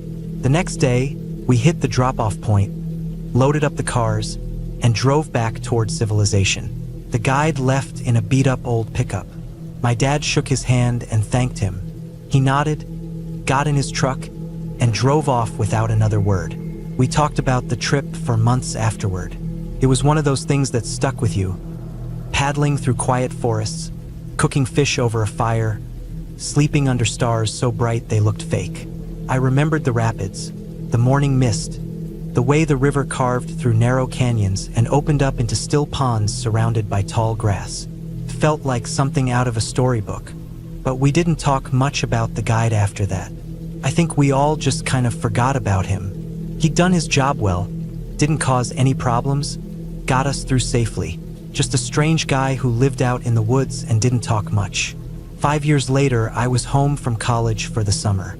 My dad was flipping through channels one evening and stopped on the local news. I wasn't paying attention at first, just halfway listening while I messed with something in the kitchen. Then I heard him say, "Hey, come in here." I walked in just as they put a photo on the screen. The man's face was familiar, and it took me a second to place it. Same scruffy beard, same sunburned skin, same dead-looking eyes. It was him. The reporter was saying his name, his full name this time, and listing off a string of charges.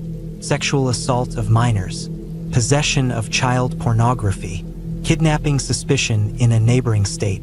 They said he'd been wanted for over a decade, moved from place to place, working under fake names, taking jobs out in remote areas.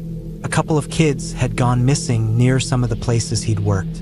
No one had tied it together until recently, when someone recognized him from a wanted poster and called it in. My dad didn't say anything for a long time. He just stared at the screen like he couldn't believe it. Eventually, he stood up, walked into the garage, and didn't come back for a while. I sat there with this cold feeling in my gut, like the room had gotten darker. My mind started racing through everything I remembered from that trip.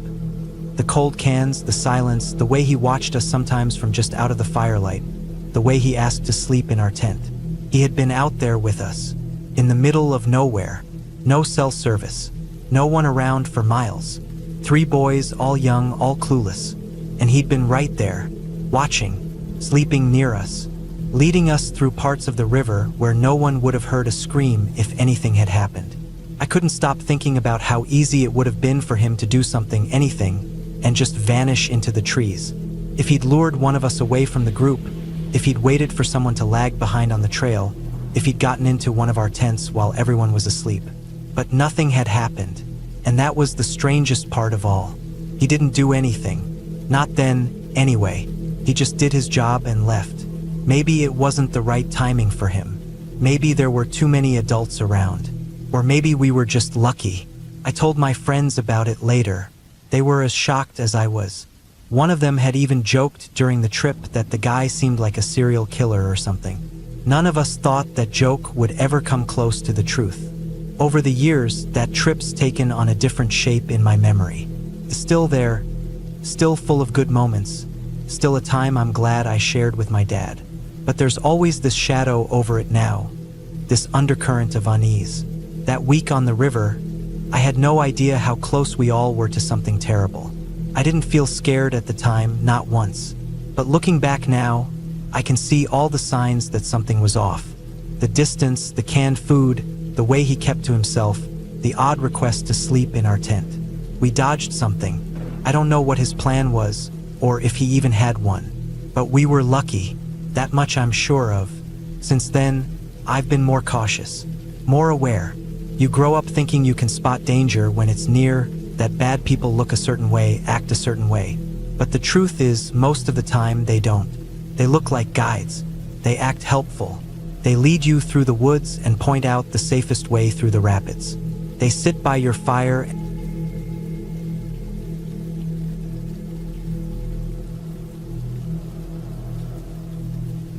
I still think about that night sometimes. Not every day, not even every month, but now and then, when the wind feels a certain way or when I hear something rustling in the dark, it'll creep back into my thoughts. I wasn't new to camping. I'd done my share of trips, sometimes with friends, sometimes solo. This one started out like any other, but the way it ended, the way things unraveled, I don't think I'll ever be able to completely shake it. It was early October. The air was starting to cool off just enough to make camping more comfortable. Not too cold at night, not hot during the day. The trees were just beginning to shift into those deep reds and oranges. I wanted some quiet time to reset, so I planned a 3-day solo camping trip in a small national forest not too far from home. It was about a 2-hour drive, and I'd been there once before with a group, so I had a general idea of the trails and campsites. Nothing too remote, but off the beaten path enough to feel isolated. I parked at the trailhead around noon and hiked in a couple miles, maybe 2.5, down a narrow dirt trail that branched away from the main loop. I found a little clearing beside a slow-moving creek. It was perfect, flat ground, some distance from the trail, surrounded by trees but not too dense. There were signs that others had camped there before. A blackened fire ring, a few scattered beer cans someone had lazily left behind. I cleaned those up and started setting up. I pitched my tent, got my gear situated, and spent most of the day just walking the area, gathering firewood, sitting on a smooth rock by the water. I didn't see a single person the entire afternoon. It was peaceful in that particular way the woods can be. Birds calling, wind moving through leaves, water trickling over stones. I cooked a simple dinner on my small camping stove, ate while the sky went orange, and then sat by the fire watching the shadows stretch out long and thin. It was around 9 p.m. when things started to feel different. I remember checking my watch because the air had gotten colder fast, and I was debating whether to stay up a bit longer or head into the tent. That's when I heard something off to the left, further back in the woods. It was distant but clear, something moving. Not the wind, not a squirrel or raccoon. Something heavy. It stopped as soon as it started, and I figured it was a deer or maybe even an elk. No big deal. I'd seen animals plenty of times. I got up, walked a small loop around my camp with my flashlight just to check. Didn't see anything, and settled into my tent for the night. I always sleep light in the woods. Every sound feels closer, sharper. But I must have dozed off pretty quickly because the next thing I remember was waking up to a sound I couldn't place. It wasn't close, not right up on the tent or anything, but it wasn't far either. It sounded like something moving through the brush in a slow, deliberate way. Crunch, pause, crunch, then nothing, then again. I lay there for a while, completely still, trying to keep my breathing quiet so I could hear better. It wasn't consistent like an animal foraging. It was too spaced out, too careful. I unzipped the side of the tent just a few inches and looked out, sweeping my light across the trees. Nothing, just branches swaying, the faint shimmer of the creek, and my fire pit now only glowing embers. I thought maybe it was my imagination. Maybe a branch had fallen. I zipped the tent back and lay back down. I don't know how long I stayed awake, listening. I drifted off at some point, but not deeply. Then came the sound again, closer this time.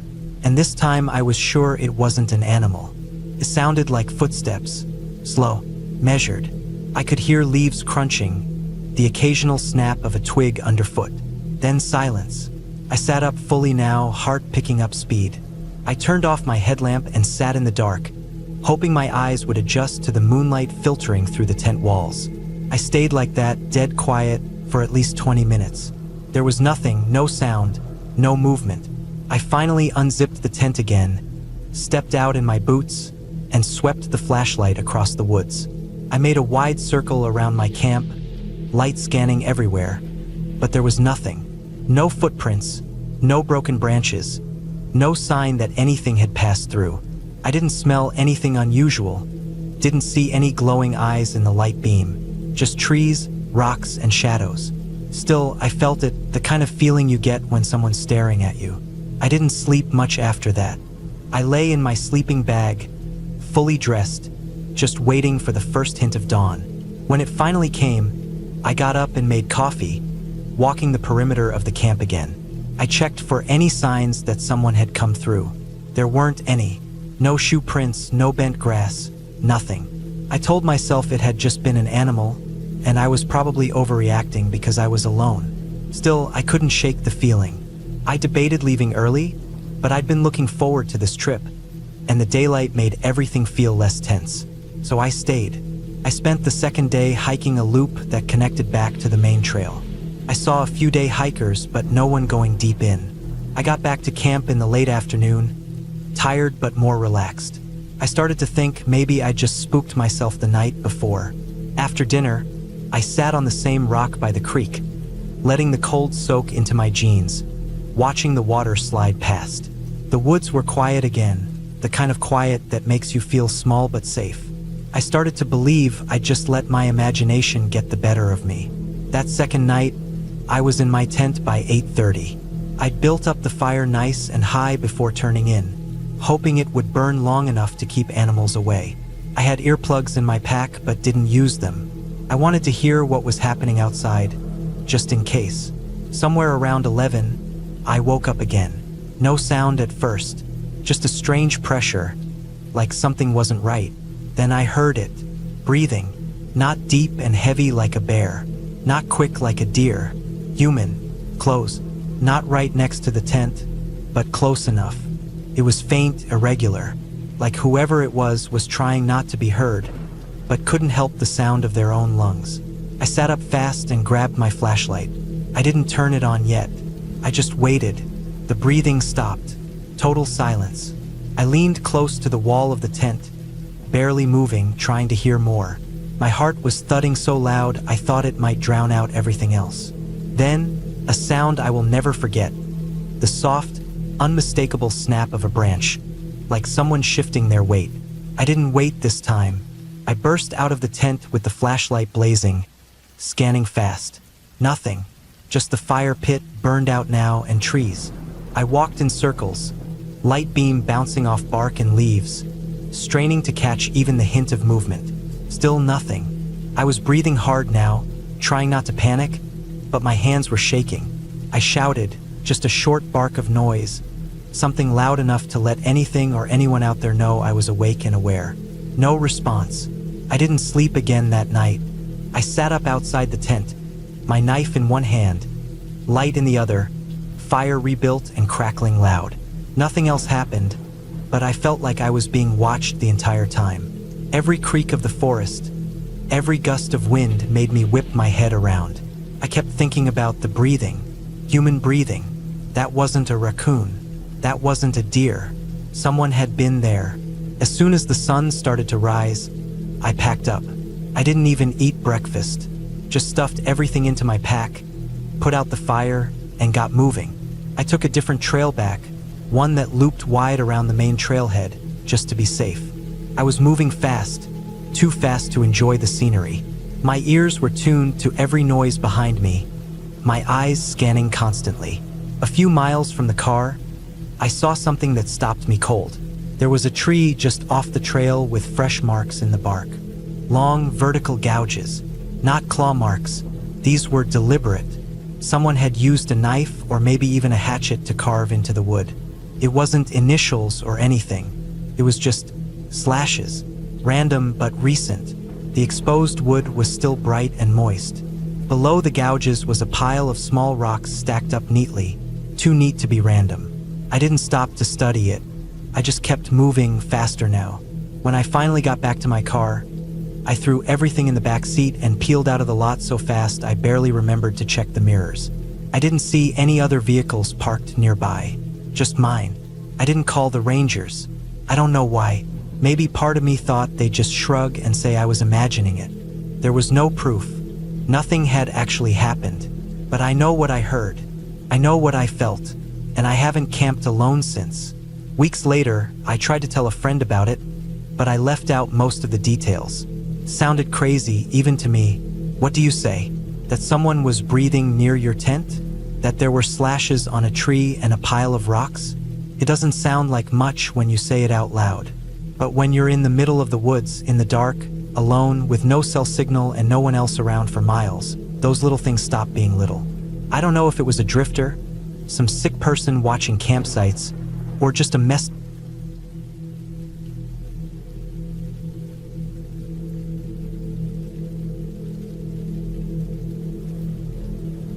We left town just after sunrise, my girlfriend and I, packed tight into my sedan with bags, snacks, and an awkwardly wedged tent that kept brushing the back of our necks from the back seat. It was early spring, and the last of a pretty big storm had rolled through our area the night before, leaving the air crisp and damp. The sky was clean now, pale blue with the kind of brightness that only comes after rain, when the clouds retreat and the sun tries to dry everything all at once. The roads were slick and shiny, and every low dip held shallow puddles reflecting light like mirrors. We were both a little tired, running on gas station coffee and the kind of excitement that comes from finally planning something ahead and actually doing it. It was supposed to be a combo celebration for her birthday and our anniversary, and we had found a small campground online that looked quiet and remote, far away from the city and hopefully free from the usual crowds that come with warmer weather. The drive was about 5 hours, mostly through rolling hills and thick woods. We passed small towns that looked half abandoned, convenience stores with signs missing letters, houses with porches that seemed to sag inward. Cell service dropped in and out, and the deeper we drove into the woods, the more we noticed how still everything felt. It was like the storm had vacuumed the life out of the place, and even though the sun was shining, the world felt muffled. We got to the campsite in the early afternoon, pulling up to a small wooden booth at the entrance. An older guy was sitting inside, leaning back in a cracked lawn chair, a portable radio playing softly beside him. He looked surprised to see anyone. He mentioned, in an almost offhand way, that no one else had checked in for the weekend. Something about the storm making most folks cancel, and we were the only reservation that hadn't. He didn't seem concerned, just sort of shrugged and said, "Place is all yours." We looked at each other with wide grins like we just won something. It sounded like the best-case scenario. Privacy, nature, and no loud neighbors. He handed us a map and gave some half-hearted directions to our site, and we drove off down a dirt road that snaked into the trees. The road started wide but narrowed quickly as we drove. The trees on either side grew thicker, pressing in until it felt like the forest was swallowing the path. It had rained hard, and we could see places where water had run across the trail, dragging mud and leaves with it. The car fishtailed slightly in the softer spots, but we pushed on, eventually finding a clearing with a faded wooden marker indicating it was our designated spot. It was a beautiful area in a rough, wild way. The clearing sat on a gentle slope, surrounded by tall pines and thick underbrush. The fire pit was a ring of old stones, blackened from years of use, and there was a small wooden bench nearby that looked like it hadn't been sat on in ages. No other sights in view, no sound of other people, just silence. We parked the car and started unloading. The ground was damp and springy, covered in pine needles and wet leaves. Setting up the tent was clumsy. Neither of us had ever done it before, and we fumbled with poles and ropes, eventually managing something that resembled a stable shelter. It leaned a little, but it was dry inside, and that was good enough. After unpacking the rest of our stuff, we decided to walk around and explore. The woods stretched out in all directions, mostly uphill behind us and sloping downward past the fire pit. The air smelled clean, like moss and wet bark. It was dead quiet. Not just quiet, but still. No birds, no wind, no buzzing insects. Just the soft squish of our shoes on the wet earth and the occasional snap of a twig. We followed a path downhill that wasn't marked on the map, curved around some trees and kept going, winding deeper into the forest. A couple of miles in, we found something strange. Off to the side of the path, maybe 20 feet into the trees, were these small white cabins. There were 6 or 7 of them, all lined up perfectly in a row. They looked old but intact, like they'd been built at the same time and forgotten together. Each one had a single door, a small window on either side, and no signs of activity. No vehicles, no decorations, no sounds. The cabins felt off. Not creepy in the haunted sense, but out of place. Too uniform, too forgotten. We didn't go up to them, just stood there for a while looking. I remember feeling suddenly like we were somewhere we weren't supposed to be, like we were intruding. We turned around and headed back. By the time we got back to the tent, the sky was already dimming. The sun was dipping behind the ridge, casting long shadows across the clearing. We were a little chilled from the walk and decided to try starting a fire. That turned into a frustrating hour of trying and failing. The logs we bought were supposed to be self-lighting, but they needed kindling, and everything around us was soaked. The lighter fluid helped a little, and eventually we managed a pitiful flame that licked at the edges of the log before finally catching. We roasted hot dogs and marshmallows and leaned close to the heat, more out of relief than hunger. As the stars started to come out, we lay back on the damp bench and tried to name constellations. It was the darkest place I'd ever been in, the kind of dark where your brain starts to play tricks on you, where shadows move at the edge of your vision even though nothing's there.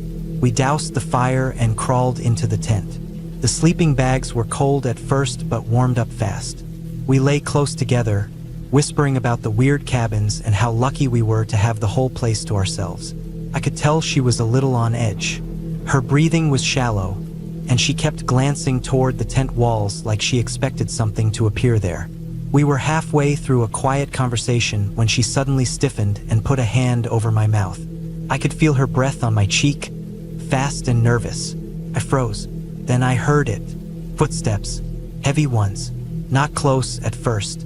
Maybe out past the trees near the fire pit. But moving. Getting closer. Not running, but steady. More than one. A group. The steps weren't rhythmic like hikers or people walking on a trail. They were slow, hesitant, uneven. Then came the mumbling. Low, almost like someone trying not to be heard. The sound of voices, but no clear words. Just a murmur, a kind of rumbling hum that you could feel in your chest more than your ears. I strained to hear, to make sense of it, but it stayed just out of reach. Like a conversation you can hear through a wall. We stayed absolutely still, barely breathing. The mumbling and footsteps grew louder until it sounded like they were right outside. I could hear leaves crunching, twigs snapping, the soft rustle of fabric or clothing. Then nothing. Silence. Not the kind of silence we'd felt earlier that day. This was heavier, charged, like whatever had been there was still nearby, watching, waiting. I wanted to unzip the tent and look, but I couldn't move. My girlfriend was frozen beside me. I could feel her trembling. Minutes passed, or maybe longer. Time sort of stopped. My ears strained for any sound, any sign that whatever it was had left. But it was like the forest had swallowed the noise. Eventually, she whispered that we needed to get to the car. I didn't argue. I slowly reached for the zipper, opened it an inch, then two. Peeking out into the dark, I saw nothing but the faint outline of the trees and the pale glow of moonlight on the wet ground. We bolted. The distance from the tent to the car wasn't far, maybe 20 yards, but it felt like a sprint through enemy territory. My chest was pounding. My ears buzzed. Every step sounded too loud. I unlocked the doors mid-run and we dove in. I hit the lock button so hard it hurt my thumb. She was panicking, asking what the hell we just heard. I didn't answer. Couldn't. My mind was racing, trying to figure out if it was people or animals or some echo of distant sound we couldn't place. But nothing made sense. We were alone, the only ones there. The gate guy said so, and I believed him. I told her to stay in the car. I got out and grabbed the ice chest, tossing it into the back seat. I turned toward the tent and heard it again. Footsteps, faster this time, coming toward me. I didn't look. I didn't wait. I yanked the stakes from the ground, pulled the entire tent up in one go, wrapped the tarp around it without caring what was still inside, and ran back to the car. I shoved it into the trunk, slammed it shut, and jumped into the driver's seat. We pulled out in reverse, tires slipping in the mud. The path forked in several directions, and I cursed myself for not paying closer attention earlier. Every turn looked the same: dirt and trees and shadows. We picked one and followed it until it dead-ended in another empty campsite. I cursed again, reversed, and picked another. Eventually, I spotted a faded sign behind a clump of wet bushes, the letters barely visible in the dark. It pointed back toward the main road. We followed it. As we passed our original site, I glanced out the window. There was a green light in the woods. Not bright, just a soft glow, like an old camping lantern or a dying flashlight. It flickered slightly, stayed there, not moving. I didn't stop. I didn't even slow down. We made it to the main road and didn't speak for most of the drive. She curled up in the passenger seat, wide-eyed and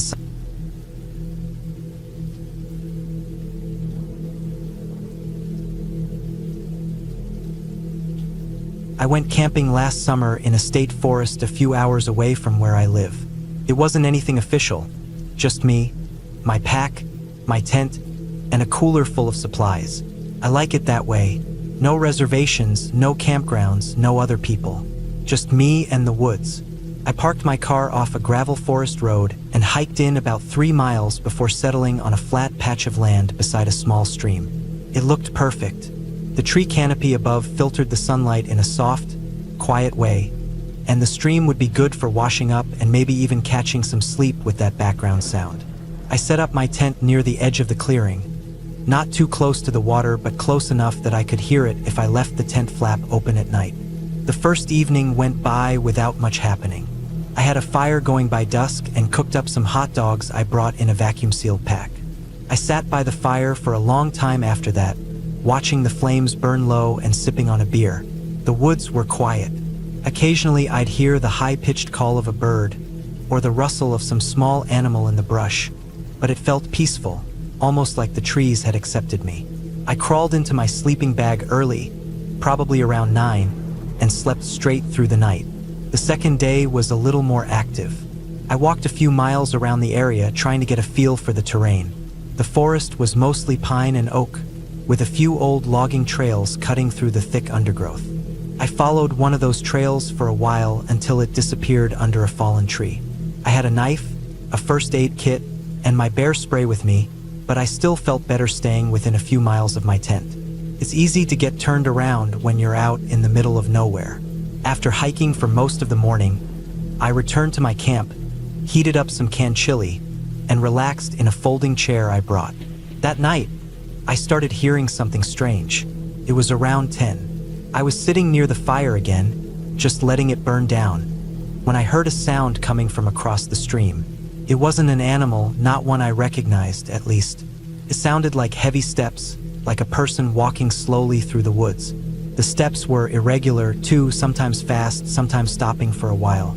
They weren't close, but they weren't far either. I sat completely still, just listening. The steps didn't come any closer, and after a few minutes, they stopped completely. I told myself it was nothing. Maybe a deer, maybe someone else out camping, though I hadn't seen a soul since I parked my car. Still, I didn't feel like sleeping out in the open that night. I doused the fire and went into the tent, zipping it all the way up and keeping my flashlight close. I didn't sleep well.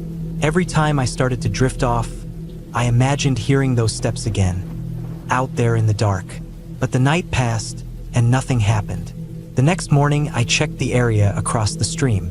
There was a muddy patch near the bank, and I could see some tracks. They weren't boot prints, but they weren't deer either.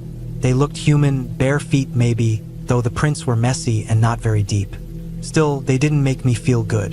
My gut told me someone had been out there watching. I thought about packing up right then, but I told myself I was being paranoid. Maybe a hiker had wandered through. Maybe it was nothing, but I couldn't stop thinking about the prints. I spent most of that day near camp. I gathered more firewood than I needed, not really because I thought I'd need it, but because it gave me something to do. Every so often, I'd stop and listen. The woods were quiet again, but now the silence felt heavy, like it was holding something in. That night, I built a bigger fire. I figured if there was someone out there, they'd see the flames and maybe keep their distance. But the footsteps came back. This time it was around 11. I had just started to doze off inside my tent when I heard them again.